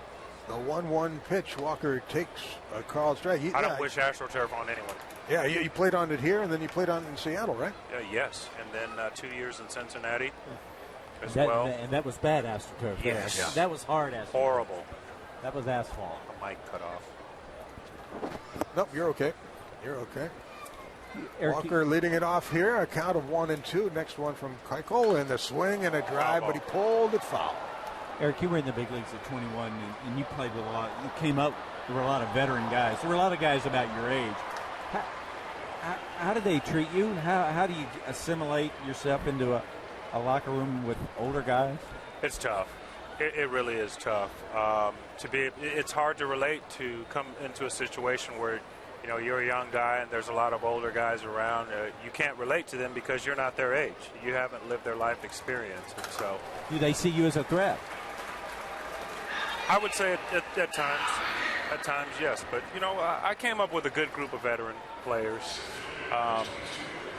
Yeah, they're going to give you the business, of course. All older guys give the younger guys the business, but good group of veteran guys that I was able to be on this club with and have maintained relationships throughout the years. So if you're a good ball player, it'll work itself out. That's what it comes down to at the end of the day. Walker struck out, and here's McCutcheon 0 for 2. He's bounced into a double play, and he's flied to left. We've repeated this several times, but it's worth repeating. This guy is one of the bright, not only young stars in baseball, but one of the best players in the game. He takes a called strike, and it's 1-1. Andrew McCutcheon is he's coming right into his own. This kid is 5 tools. Yes, no question about it. Very humble, goes about his job, plays hard every day. And, you want to see guys like this do well. He takes a called strike, 1-2. There was a period there where he might have been trying to do too much with his club when they were struggling because he's such an integral part of it. A ball and 2 strikes the count. Keuchel ready. Kicks and fires, and here's a high fly ball, a can of corn, if you will. Maxwell, the center fielder, towards left center, collects it for the second out. McCutcheon 0 for 3. Flies out to Maxwell in center. And that'll bring up Garrett Jones, who's struck out and walked. So you played with Casey Candell, right? Yes. Funny guy? Tough guy? The funniest human being that I've ever been around in my life. Casey was he kept everybody loose every day. You might be having a stressful day, and just Casey had a way of keeping that edge off you, and making you relax. And so, yeah, it's definitely one of those guys that I miss. There's a line shot, foul down the right field line by Jones. Got out in front of one. The ball attended down the right field line, made a leaping stab off the carom off the railing. Good glove down there in right field. Base is empty, 2 out. Game still tied 1-1. Here's the next one. Off speed and chopped foul up the first base line. The great Warren Spahn used to say, hitting is timing, pitching is messing up timing. He started with the fastball, then came back with a little something off speed. He was way out in front. Richard, you asked me about being a young guy going on to a veteran ball club. It's going to be a lot easier for these kids to find their way in the big leagues because this is not a veteran ball club. And all these guys are about the same age. And so it's going to be a lot easier for them. They're all climbing the same mountain. Absolutely. And a leader will emerge. You can't force a guy to be a leader, but that guy will emerge from this group. A leader absolutely will emerge from this group. They've got some a few young, exciting prospects out there who are going to take the lead. And, Garrett Jones goes down swinging. Eric Anthony, thanks for the time. Good to see you. All the best. Good to see you too. As we go to the bottom of the 6th, it's tied 1-1, Astros and Pirates. Finally won it. Back here at Minute Maid Park, Jerry Trupiano along with Richard Justice and former Astros third baseman and former Astros manager, longtime major leaguer, Art Howe. Also managed the Oakland Athletics and the New York Mets. And you're looking good. How's the golf game? It comes and goes, mostly goes. Brad Wallace will lead it off here in the bottom of the 6th in this 1-1 ball game.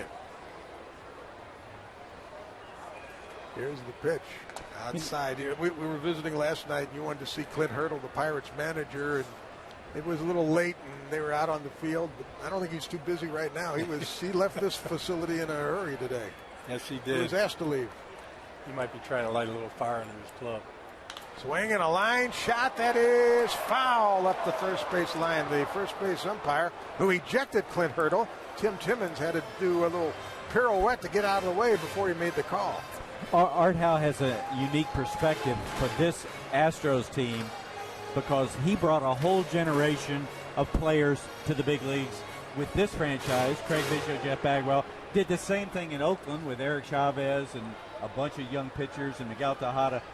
What's the secret for making guys feel comfortable and putting them in positions to be the best they can be? Well, first of all, a lot of patience because there's going to be a few bumps along the way, but consistency and just be supportive and work hard. There's a pop-up foul that's going to be out of play back at the near end of the third base dugout occupied by the Pirates. You just have to understand that it's going to take time. It's not going to be a quick fix. And the key is to put together a good young nucleus, which luckily for me, we were able to do that both here in Houston and in Oakland. In Oakland especially because we finished dead last in all of baseball, so we got the first round pick a few years in a row, and the scouting department did a great job of selecting the kids. Wallace with a count of a ball and 2 strikes, leading it off. Maxwell and Fernando Martinez to follow. Pitch is outside low, and it's 2-2. Art, when you had Biggio and Bagwell, when you first set eyes on them, what impressed you about, was it their makeup or their physical gifts or what? Probably all of the above. I mean, they just came to play. Baggs, you didn't even know he was around. He was quiet. He just went about doing his job.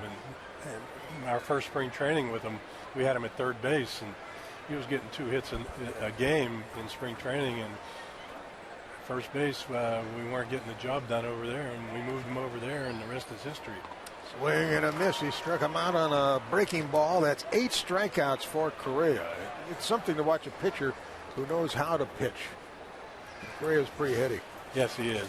And speaking of pitching, I think that's really the key to the success of both those organizations that I work with. We were able to put together a fine pitching staff, especially a good young pitching staff. And that's where it all starts with. If you can put those good arms out there, you're going to be in the game every night. Justin Maxwell, 0 for 2, has been called out on strikes, and he's bounced to short. 1-1 our score here in the bottom of the 6th.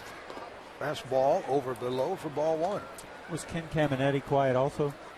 Was he more like Bagwell? Yeah, Cammy would run through the wall for you. I mean, he was a gamer. Probably the best base runner I had in all the years I managed. I don't think he ever made a mistake on the bases. And he didn't have blinding speed. He just knew what to do and when to go. Swing and a miss, a ball and a strike here on Maxwell. But what an arm, huh? Oh man. What a cannon. I just remember him being so serious about his craft. I mean, when he showed up, when he was here, he just, they were, maybe a cliche, but they were gamers. Bagwell, Biggio, Cammy. Yep. They loved it. They loved playing. And what a easy job I had. Just write their names in the lineup. You knew what kind of effort you were going to get every night, and generally what kind of performance you were going to get. Next one for Maxwell, a foul back. And I'll bet, I don't know, but I'll bet guys like that would be able to police the clubhouse for you, too. Yeah, it was, they led by example. The guys, they looked at those 3 and the way they went about everything, and as hard as they played, and there was nothing less that was expected from anybody else. Your star players were putting out that kind of effort. If you were an extra guy, you better be doing everything you can to get the job done and hustle. A ball and 2 strikes on Maxwell. The base is empty with 1 out in the 6th in this 1-1 ball game. Hitting room in left center for Maxwell. Next one to him. Swing and a miss. He struck him out. He chased a pitch out of the zone, and that's 9 strikeouts for Correa. I think the ultimate compliment I can play, all 3 of those players were in the 9th inning. You wanted each and every one of them to come to the plate. It didn't matter who they were facing. They could get the job done. Here is Fernando Martinez. Martinez has struck out twice.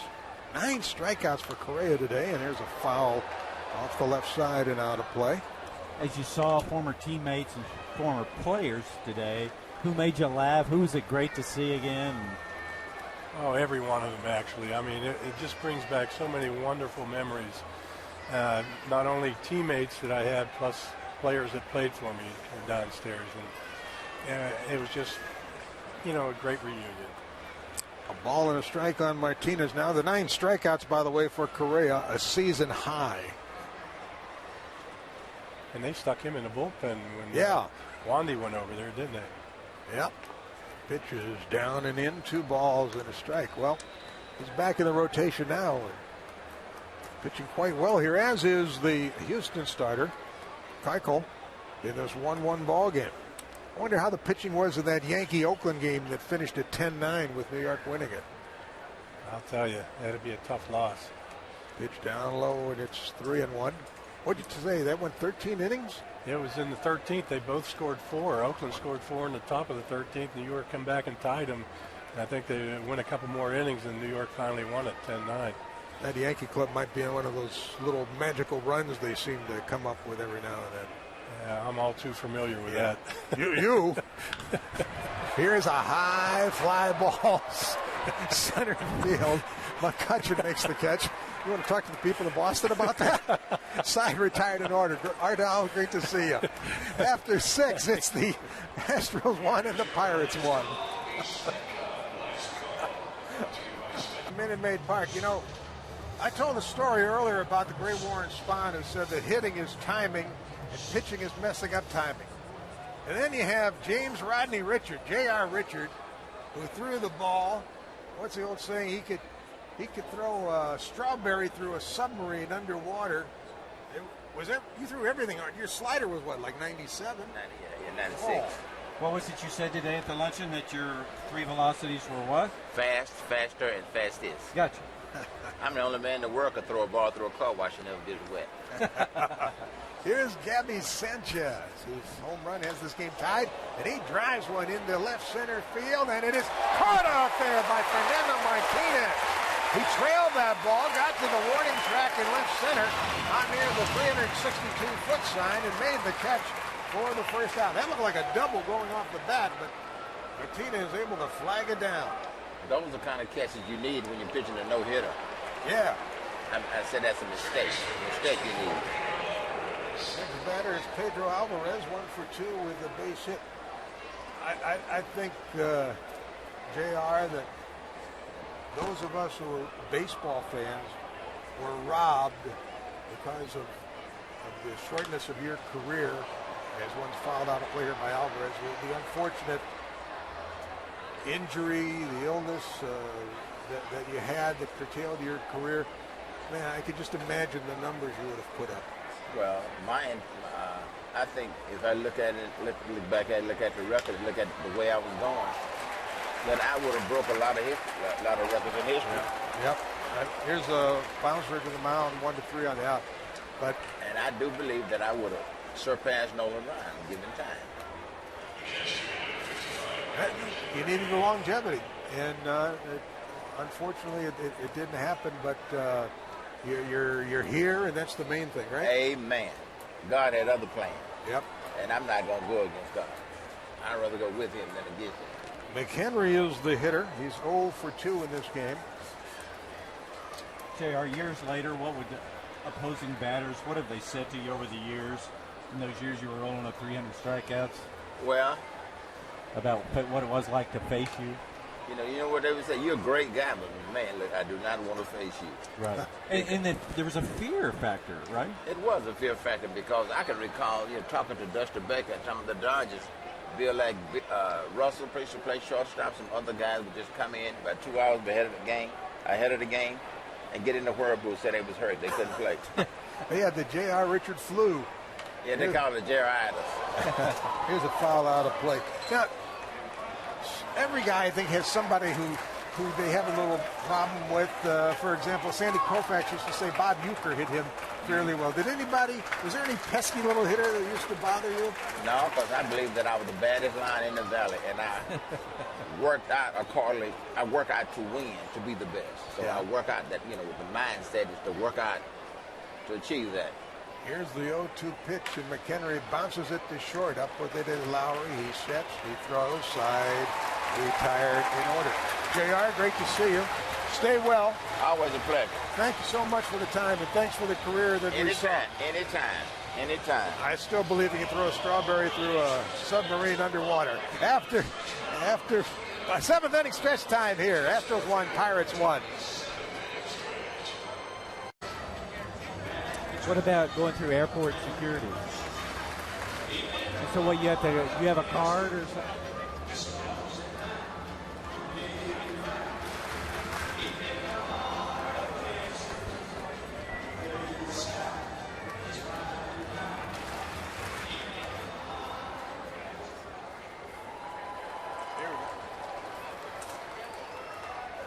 We go to the bottom of the 7th. Jed Lowry to lead it off for Houston in this 1-1 ball game. Both starters are still in the game. Lowry has struck out and lined out. Swings and drives it into right center field. That ball is going to be in there for a hit. McCutcheon got a late break. He was fooled by the swing and broke back on the ball and then had to come in, and it falls for a hit into right center field. The Astros put their leadoff man on for just the second time this evening as Lowry flares a single into right center. That is their 6th hit. The Astros have 6 hits.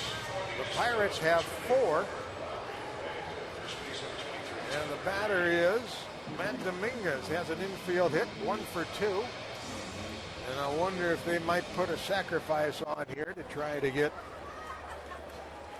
Lowry into scoring position. The Pirates have a pitcher up in the bullpen. Left-hander Tony Watson starts to loosen. They may put a sacrifice on, but I don't think the man who's the general manager of the Astros right now, the baseball ops staff, I just have the feeling they're not big fans of the sacrifice bunt. They don't believe in giving outs out. Obviously, at this point in the game, it's one of the things a manager would look at doing. Now they've got Lowry is given away to Tyler Green, the pinch runner. Here's a swing and a foul to the right and out of play. So Tyler Green is the pinch runner, and he'll stay in the game and take over at shortstop.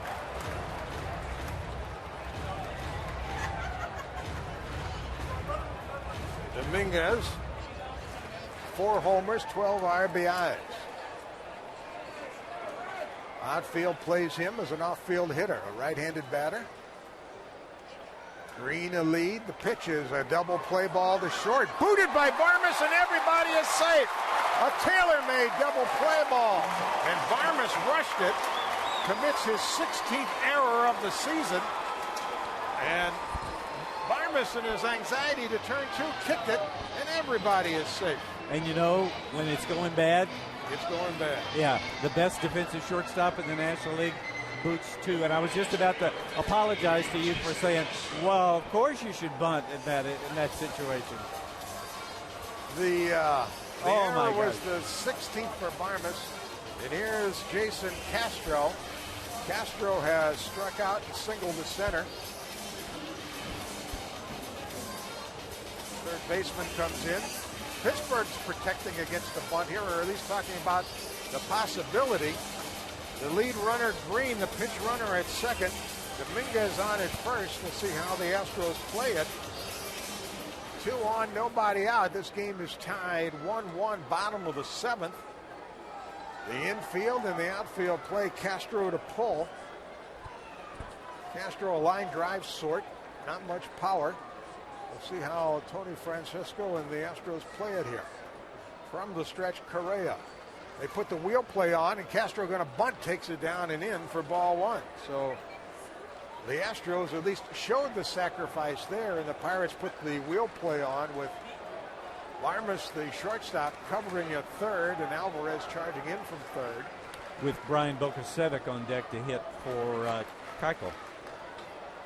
Now the batter goes to talk to the third base coach, Dave Clark, as Castro and Clark visit. The Astros and the Pirates tied at 1 here in the bottom of the 7th. Started with a Jed Lowry flare single to right center. He gave way to Tyler Green, the pinch runner. Matt Dominguez hit a double play ball that was booted by the shortstop. Everybody safe. Runners at first and second, nobody out. Castro a count of 1-0. Correa checks the lead runner, pitches, and Castro bunts the ball foul, third base side. He went out and attacked the ball, and you really can't get a bunt done that way, especially on a high pitch. It's almost the act of catching the ball with the bat when you try to bunt it and deaden the ball. And I'm sure he's a guy that hasn't done it that much. And it's odd. You see it practiced every day, and in the heat of action, it's a very tough thing to execute. 2 sacrifice bunts for Castro this year. Hitting room through the left side. If he gets a pitch he can handle, he might want to try to slap one through that left side. Green a lead at second. Dominguez away from first. First baseman, third baseman, ready to charge in. Correa checks the lead runner, pitches. Castro going to swing, takes it down and in, and he's ahead on the count. 2 balls and a strike, and now the catcher goes out to visit with Correa. The Astros run driven in by Brett Wallace today. Sanchez, a home run for the Pirates run. We're in the last of the 7th. Game tied 1-1. Quite a pitcher's duel between Kevin Correa and Dallas Keuchel. 10 in a row have been retired by Keuchel, by the way. Next pitch will be Correa's 97th, and he has not thrown that many this season. Here's a high fly ball, deep right field, way back, way back. This ball is gone. A 3-run homer for Jason Castro, and the Astros have taken the lead 4-1. He showed bunt early. Fouled the second pitch off in a bunting attempt. They took the bunt off. Correa fell behind 2-1, and now is falling behind 4-1 on a 3-run homer by Castro, his 3rd of the year. He has 26 runs batted in, and the Astros fans are on their feet in Houston at Minute Maid Park. The Astros have taken a 4-1 lead on Jason Castro, 3-run homer here in the 7th. When it's going bad for the Pirates, it's going bad, right? Yeah, you know, Jerry, it's a hit with so much symbolism for the Astros in that they have so much time and money and hope invested in Jason Castro that he'll be one of the guys they can build a franchise around in the years ahead. That ball just cleared the fence and right. The right fielder, Jones, went back, made a leaping attempt to catch it. It was just beyond his reach. And the Pirates are making a change here. They're going to bring in Tony Watson. A left-hander will be the new pitcher. And we're going to visit with Cesar Cedeno in a moment. Former Astros outfielder who later went to the Cardinals. We'll visit with Cesar in just a moment. But Tony Watson's going to be the new pitcher here. And what a dramatic turnaround in this one. The inning to recap quickly. Lowry starts with a flare single to right center, gives way to Tyler Green, the pinch runner. Dominguez hits a double play ball to short that was booted by Parmas. And then Castro up to sacrifice, gets ahead on the count 2-1, winds up hitting a 3-run homer for a 4-1 Houston lead as left-hander Tony Watson comes on, and we say hello to Cesar Cedeno, who played a great center field for a lot of years for the Houston Astros. You enjoying the weekend? Well, first of all, thank you for the opportunity and saying hello to everybody. Yes, it's been wonderful. Having a lot of fun, and it's been great seeing some of my ex-teammates that I have not seen, and we've done about 20, 25 years, so yeah. It's been great. Cesar, when you come back to these things, who do you look forward to seeing? Who's it fun? Who makes you laugh? Well, there's a lot of guys. Jose Cruz is one of the main guys, and I stay in touch pretty much with Ineas, J.R. Richards, and some of the guys. I have pretty much lost touch with some of the guys like Terry Cook, Ray Reynolds, son. We run into each other every song, but one of the guys that I stay in touch most of the time will be Ineas and Jose Cruz. Where's home now? I still have a house in Houston. It's still home. On the way, I spent a lot of time in Venezuela because I've been coaching winter ball. And then my family, my mother, sister, grandkids and stuff live in Florida. So I spend a lot of time either in Florida. Not as much as I would like to do here in Houston, but pretty much Florida. We're going to see a pinch hitter here. Bogusevic is going to hit for Keuchel. The new pitcher for Pittsburgh is Tony Watson. Watson is making his 64th appearance. The left-hander is 5-2 with a 3.72 ERA. Bogusevic, who's struggling at the plate this year, takes low for ball 1. Cesar, do you like working with the young guys? And you experience so much in your career. I guess you feel like you have a lot to offer. Well, I have coached for a period of the last 20 years as the hitting coach. In fact, in the Astros organization, And this particular year, I had great time because we had a lot of talent. That was with the Greenville Ball Club that was in Tennessee. I had Carlos Correa and Rio Ruiz and Ibanez and a lot of guys that have a lot to offer. Very talented. We're talking with Cesar Cedeno, former Astros great center fielder, who's been nice enough to join us here. And the Astros have taken a 4-1 lead. Would you envision getting back? Would you like to be at this level, coaching, managing? Managing never. But, never, huh? No. Perhaps I feel that somewhere along the line I have something to offer at this particular level, but I have a lot of fun working with those young guys and helping them develop themselves into a major league. Right now, there's been a lot of guys that I work with that's been in big league, but I'm kind of excited to the fact that we're going in a different direction, and we have a lot of guys, a lot of talent. It's been quite a while since I worked with some guys. They have the ability that some of these guys that I work with this year. Carlos Correa, first pick of the draft. Yes. Tell us about it. Oh, well, it's outstanding. I mean, he just got everything going for him, and the plate, as far as the plate, he's a plus. The only thing that he has right now need to improve on will be he had a difficult time hitting inside pitches, but as far as pitches away and driving the ball the other way with a lot of consistency, so he's got to go. This guy got an awesome future. Very serious kid, right? Outstanding. I mean, a great worker. I mean, he just gives everything he has every single time he goes out there. I was excited to be part of just be able to work with him because he's an outstanding kid, and Lord mercy, he's a great future. Bogusevic has worked the count to 3-2. He's hitting for Keuchel, who's in position to win a game here if the Astros can hold on. We'll give you the line on Correa in a moment. The 3-2 pitch to Bogusevic is a check swing. They appealed to third, denied, ball 4. So Watson, first thing he does is walk the pinch hitter. Correa's line, 6+ innings, 7 hits, 4 runs, 9 strikeouts, 1 walk, and the home run. That's the difference in the game to Jason Castro. Now around to the top of the order. Jose Altuve, 1 for 2, a single, has been caught stealing, has drawn a walk. Watson, who is a left-hander, has walked 21 in 48 in a third innings. So he's not always around the plate. He can be a little wild. We're talking with Cesar Cedeno.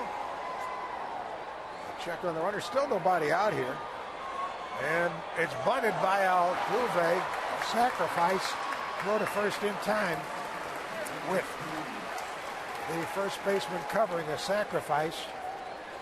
And up to second goes Bogusevic. He's in scoring position. Cesar, do you remember the first time you walked into the Astrodome, and what did you think? Well, it was, how can I tell you, there was no way to describe back.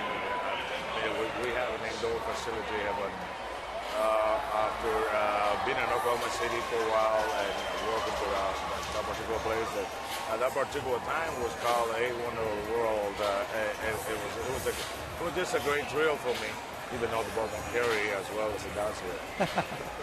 It was breathtaking, though, really, what they did, to have a dream. Absolutely. We got Brandon Barnes hitting here for Scott Moore. Moore was 1 for 3 with a double and a run scored. Barnes facing the left-hander Watson. He takes a called strike. Brandon Barnes is hitting. 224, 1 home run, 7 RBIs. He's 1 for 6 as a pinch hitter. The one hit was a pinch hit home run. Runner at second, 1 out, 3 runs in, 4-1 Astros here in the bottom of the 7th. The pitch in tight. Cesar, as a pinch hitter, do you have to have a particular mindset to go up there? You've been on the bench all day. You're facing a pitcher who's just come into the game. What's your mindset in a pinch hitting role? I never experienced that, in my career, but that as a hitting coach in the minor leagues, I tried to tell the guys, But once you get out there, you got to be able to hit that. You got to go out there ready to hit that first pitch, because the main deal is that guy is going to try to get ahead on the count on you. So you better off just being ready to hit on that particular first pitch. Yeah, you didn't spend much time on the bench. You were in center field winning Gold Gloves and stealing bases and hitting doubles and home runs. I think I had a little share of that off and on, yes. Cesar, when I ask players of your generation about pitchers they face, they always begin with Koufax. What was it like to face him? Was he the toughest you faced? I never had the. I'm going to say the pleasure of, because it wasn't. But no, I didn't face him. I came up in 1970. Okay. I believe he was already retired. How about Gibson? Yes, I did, and I have a very, very good deal to say about Bob. First time I ever faced him, I had tendency to dig a little hole in my right foot before. And I called timeout to the umpire, right? And he stayed right there. He stayed, he's looking at me with the hand on his hips. And the first pitch that he made to me, right at my neck, I hit the ground. He knocked me out. Here's a pickoff throw to second, gets away, and on to third goes Bogasevic. And there's going to be an error on the play, and the unraveling of the Pirates continues here. Now, did you come to? And I will never forget this. Tim McCarver said, "Hey kids, you don't do that to Bob Gibson." Did you come to understand that digging a hole was he didn't like that? Well, I wasn't aware of that fact. It was part of my rhythm. It was part of my going into the plate and hit. So that he let me know right away that he didn't agree with someone doing that to him. Swing and a miss. Barnes goes down on strikes with the infield drawn in, so Watson gets his first strikeout. There was an error on the last play. We're going to give we did not hear the official score, but I think we'll give the error to Watson, and it's going to be left up here to Brett Wallace. So what did you do the next time you faced him? I hit a home run. No kidding.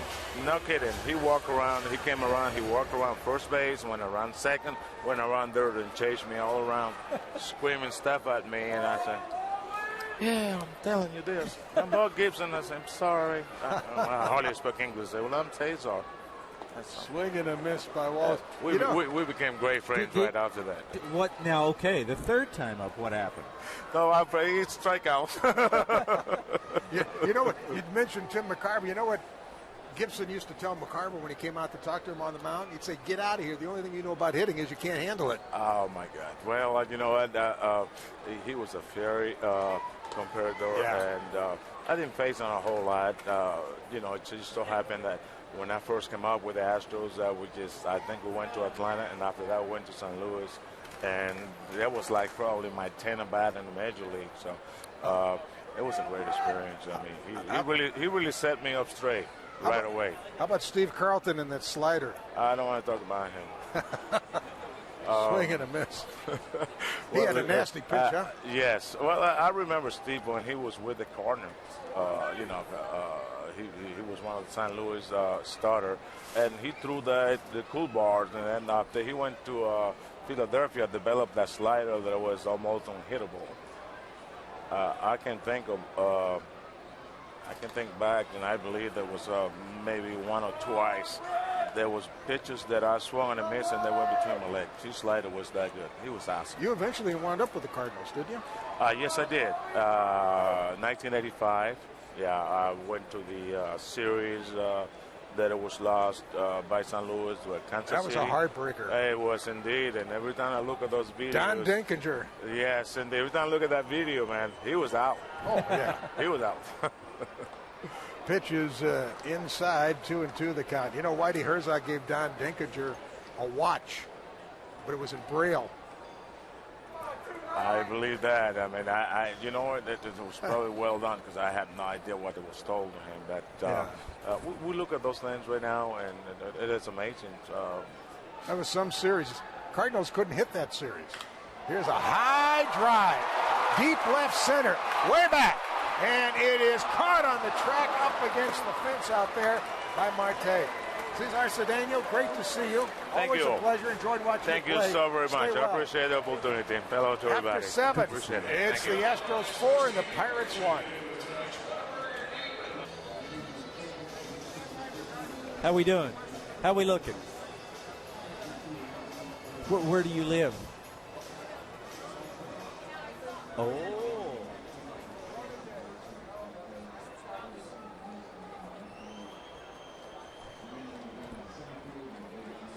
We have a new pitcher for Houston, a right-hander by the name of Ambriz, and a bunch of changes for the Astros defensively. They lead 4-1. We go to the 8th, and Hector Ambriz delivers a called strike to Clint Barmas. The starter, Keuchel, goes 7 innings. He retired. The last 10, gave up 4 hits and 1 run. He struck out 4, walked only 1. His game to win. And now Hector Ambriz, the fastball slider, sinker slider pitcher from Orange, California, out of UCLA, a burly right-hander, delivers, and Barmas fouls it back to the screen. Barmas, who committed a very costly error in the last half inning, part of a 3-run Houston bottom of the 7th. They lead 4-1. Barmas was 0 for 2 at the plate today. Nobody on, nobody out. Man waiting on deck to pinch hit is Alex Presley. He'll pinch hit for the He'll pinch hit for the pitcher, Watson. Pitch is a check swing. He went around. The ball gets away. Barmas doesn't run. Castro's late to the ball, and Barmas reaches on a strikeout wild pitch. So the Pirates get a gift base runner here. That's their first base runner since the McHenry hit into a fielder's choice of Racing Alvarez after a single back in the 4th. So first strikeout for Ambriz, but the batter reaches on a wild pitch, and now Alex Presley will bat. Presley is hitting .236, 9 homers, 21 runs batted in, 2 for 15 as a pinch hitter with 1 pinch hit home run. Alex Presley. Which reminds me of one of my regrets of my baseball career. Pitches high, ball 1. I wish I was a fly on the wall the weekend that Elvis Presley invited Harry Carey down to Graceland. To have ribs. That I was not there. That's one of my regrets, that I couldn't have been in on that conversation. Next one, Presley, a left-handed batter, takes it low and away. You know, Harry told the story so many times, and as he told it through the years, he hung up on Elvis the first time. He hung up the second time because he thought it was a crank caller. And sure enough, after the game, Elvis sent a car for him. Elvis was in the car, and they had a night of it.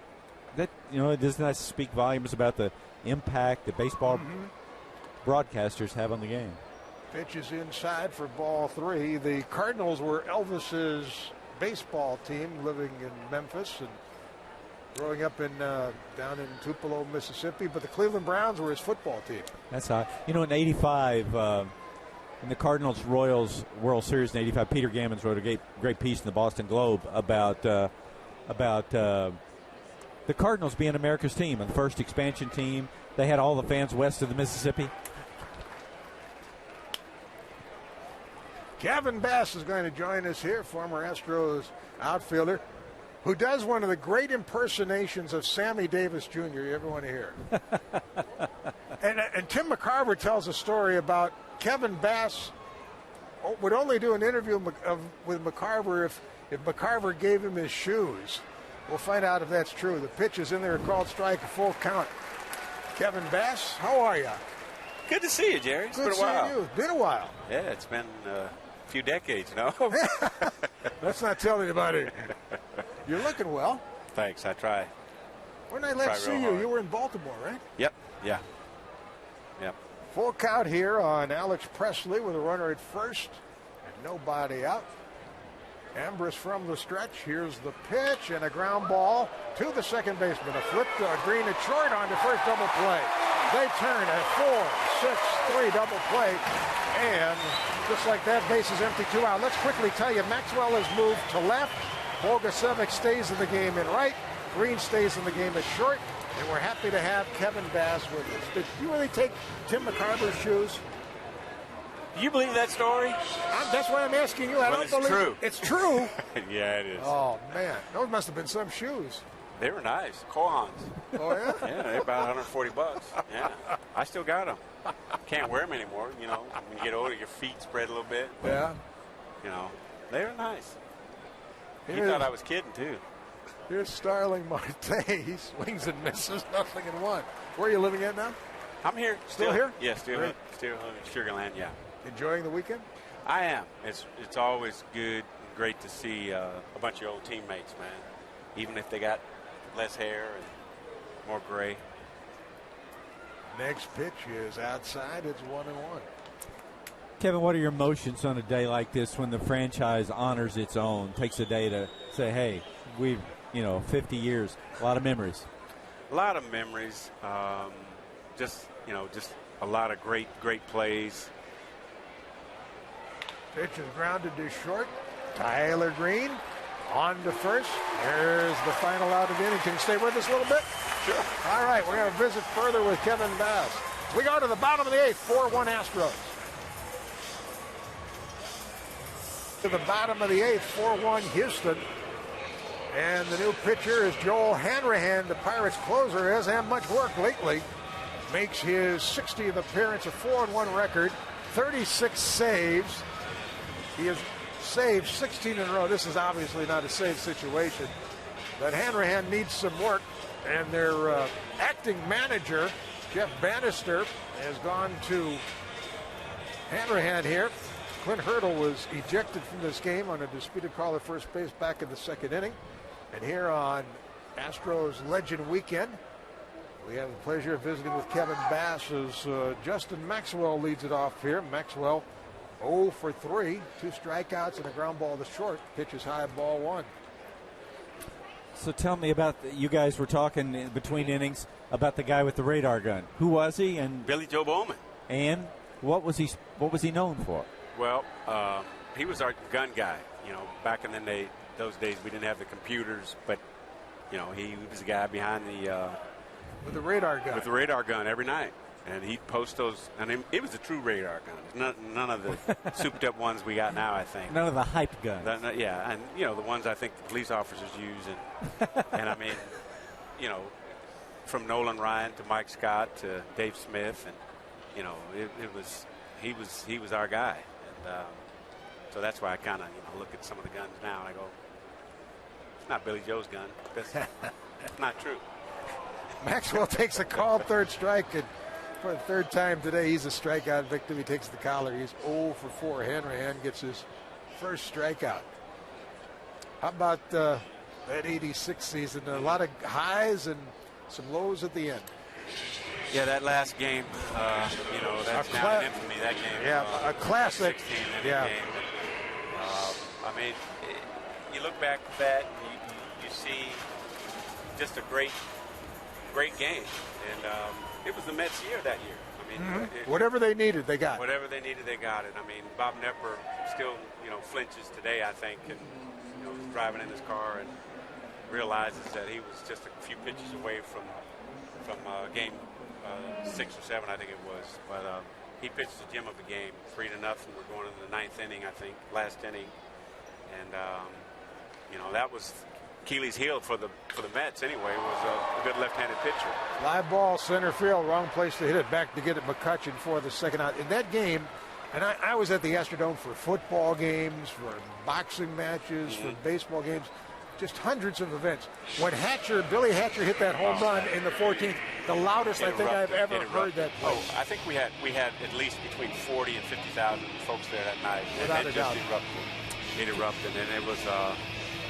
That was just one rocking place. I mean, the Dome could always get loud, but it was extremely loud after that home run. And what was there a feeling among you guys, if we win today, yeah. we got Game 7 in the pocket? We were just trying to get get the ball in Mike Scott's hands because Mike had the Mets numbers. I mean, he was in their heads deep with that fork ball. Right. And, I mean, that was our main goal, to try to get Scotty the ball. And because we just knew that, we were going to be able to win that series. And, Kevin, came up short. Kevin, what was Some guy struck out. I can't remember who that guy was, but he. Well, what was the clubhouse like? It was pretty solemn. I mean, it was quiet. I think it was a little bit of disbelief because we really, really felt that we were going to win that series. We had all the makings. We had the club. We had the momentum. And but after that game, man, it was hard to believe that we weren't going to be coming to the ballpark the next day. There's a ground ball left side through for a base hit. Tyler Green bounces a single into left field. You mentioned the Mets that year. It was their year, whatever they needed, they got. In the World Series, they fell behind the Red Sox 2-0. They got it to 2-2. Then eventually the Red Sox are one strike away. Yeah. And then a wild pitch. And the rest of the ball gets through Buckner's legs. Yeah, and that was the deciding game. It wasn't the final, but that momentum shift. There was no way they were going to lose Game 7. Exactly. Were you I know some of the guys, Kevin Mitchell, because I ended up playing with Kevin Mitchell. He was in that game, and he played a crucial part in that game. But he was one of the guys I played with out in San Francisco years later. He said he was about dressed. Well, Keith Hernandez was making airline reservations. Yeah, they had to call some of the guys back because they figured they were done. The game's done. I think Gary Carter extended it with a base hit. I think he started it. Yeah. Like I said, it was destiny for them. And, they had a good club, but, they So did you guys. We had a really good club. Yeah, we did. We matched up well. We weren't the glitz and shine as the New York team was, but, we were more like blue collar guys that pretty much came Green steals second base here. Throw goes to center field. And then he takes off for third. They were slow reacting to that throw in center field. So it'll be a stolen base and a throwing error on the catcher, McHenry, his third error of the year. Kevin, were you able to watch the World Series that year in '86? Did you just I don't remember. I don't think I did. You just couldn't. I mean, actually, let me rephrase that. I did. I wouldn't watch it from first pitch to last pitch, but I was in and out watching it and stuff. Because no one thinking that, man, that could have been us. Having said that, though, the '86 season, that playoff series, is magical to fans here. I mean, there were moments that were so great. People are going to remember that forever. Yeah. It didn't finish the way you wanted, but it was sure part of making this a baseball town. And I think all of us are really proud of that. It's good to be remembered. It's good to have that piece of history, behind you. And trust me, I hear it a lot. I have people come up to me and say they can tell you where they were at, what they were doing. Yeah.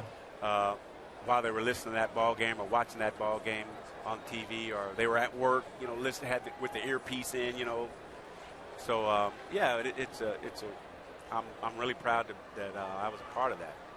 Here's a swing and a miss down on strikes. Goes Dominguez. The inning is over. Kevin Bass, great to see you again. All the best. Take care. Stay well. Great. We go to the ninth after 8. It's the Astros 4 and the Pirates 1.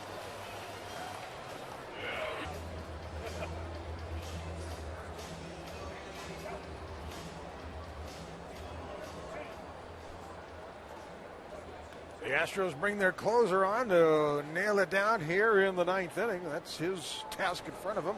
Wilton Lopez, a right-hander, makes his 61st appearance. He's 6-3 with 6 saves. He is the latest closer for the Houston Astros, and he'll face Neil Walker to start the 9th. Walker swings and misses. Walker 1 out of 3 with a bunt single back in the first inning. The Astros lead 4-1. It's been Keuchel, his game to win. Ambrose pitched a scoreless 8th, and now it's up to Lopez. A fastball slider split finger pitcher. Sort of has a herky-jerky low 3/4 delivery. And he fires, and Walker swings and misses. 0-2. I said Lopez is the latest closer. For a while, they had Brett Myers. Yep. And then they made the deal Cordero, right? Yeah, but then I think we went through a there was a committee. He got the ball. Fernando Abad got the ball for a while. This guy, Wilton Lopez, you're going to love watching him. He is aggressive in the strike zone. He's not afraid to make a mistake, and he just goes right after hitters. It's almost like at this point in his career, he's learned it's really hard to hit a baseball around bat. Sometimes, Greg Maddox talked about sometimes I go out and watch batting practice to remind myself it's a pretty hard game. A ball and 2 strikes to count on Walker. McCutchen and Jones to follow. Lopez delivers, and there's a line drive, center field, and it is stabbed out there by the center fielder, Barnes, who stayed in the game. And the first out here in the 9th is recorded. The Astros are 2 outs away from their 50th win. So with 1 down, McCutchen. Here's the way, if you're an Astros fan, you want to see Andrew McCutchen with the bases empty and leading by 3, even if he goes deep.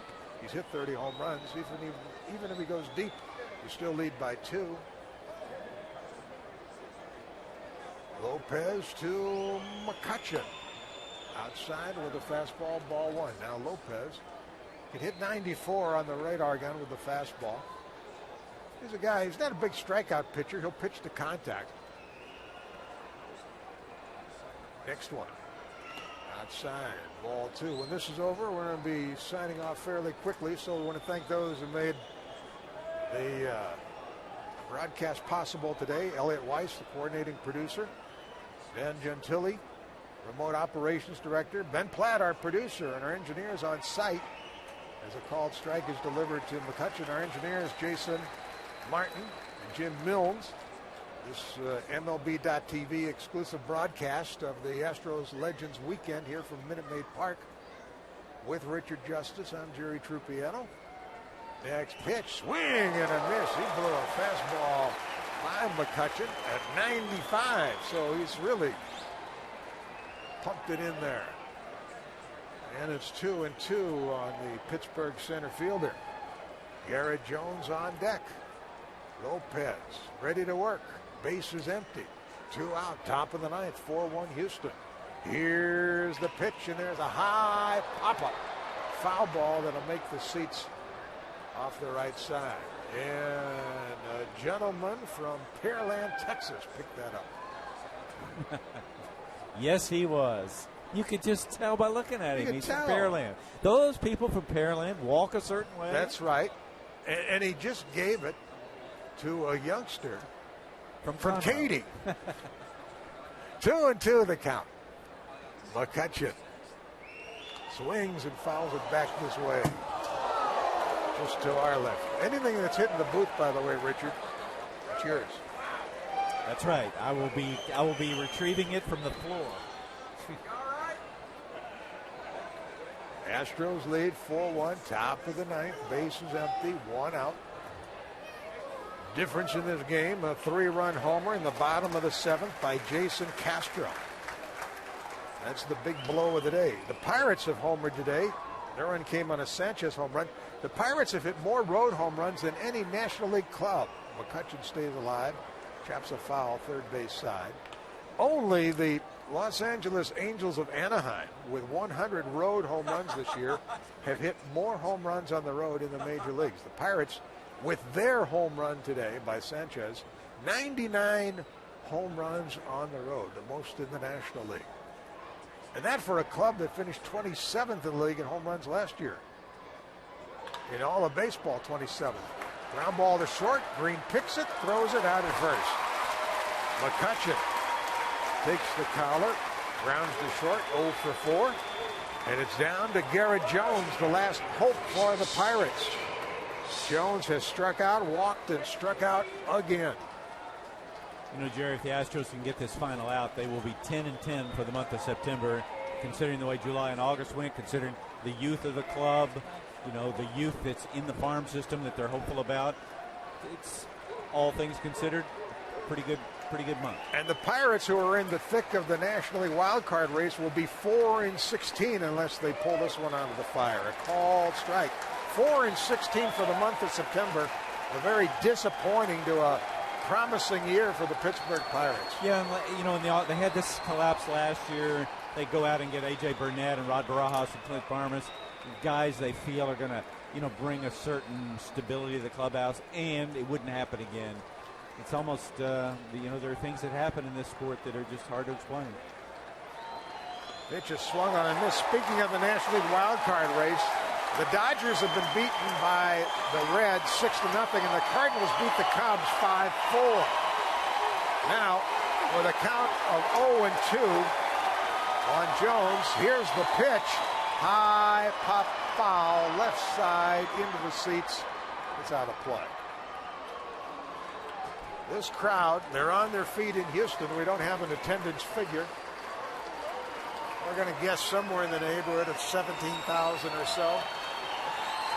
Legends Weekend, pregame ceremony honoring the Astros' 50th year, and then we'll be moving to the National League next year, or the American League, next year. 50 years in the National League. Ground ball foul. Jones prolongs the ball game here. But they started as the Colt 45 in 1962, became the Astros in 65 when they moved into the Astrodome, the brainchild and dream of Judge Roy Hoffhines. They've been to the World Series in 2005, now in a rebuilding mold. Here's the 1-2 pitch. Swing and a drive. Deep right field, right center. Back to get it. Barnes, and the ball game is over. The Astros win it 4-1. They've taken 2 in a row from the Pirates. 4-1 the final for Richard Justin. For our crew, I'm Jerry Trupiello saying so long from Minute Maid Park in Houston.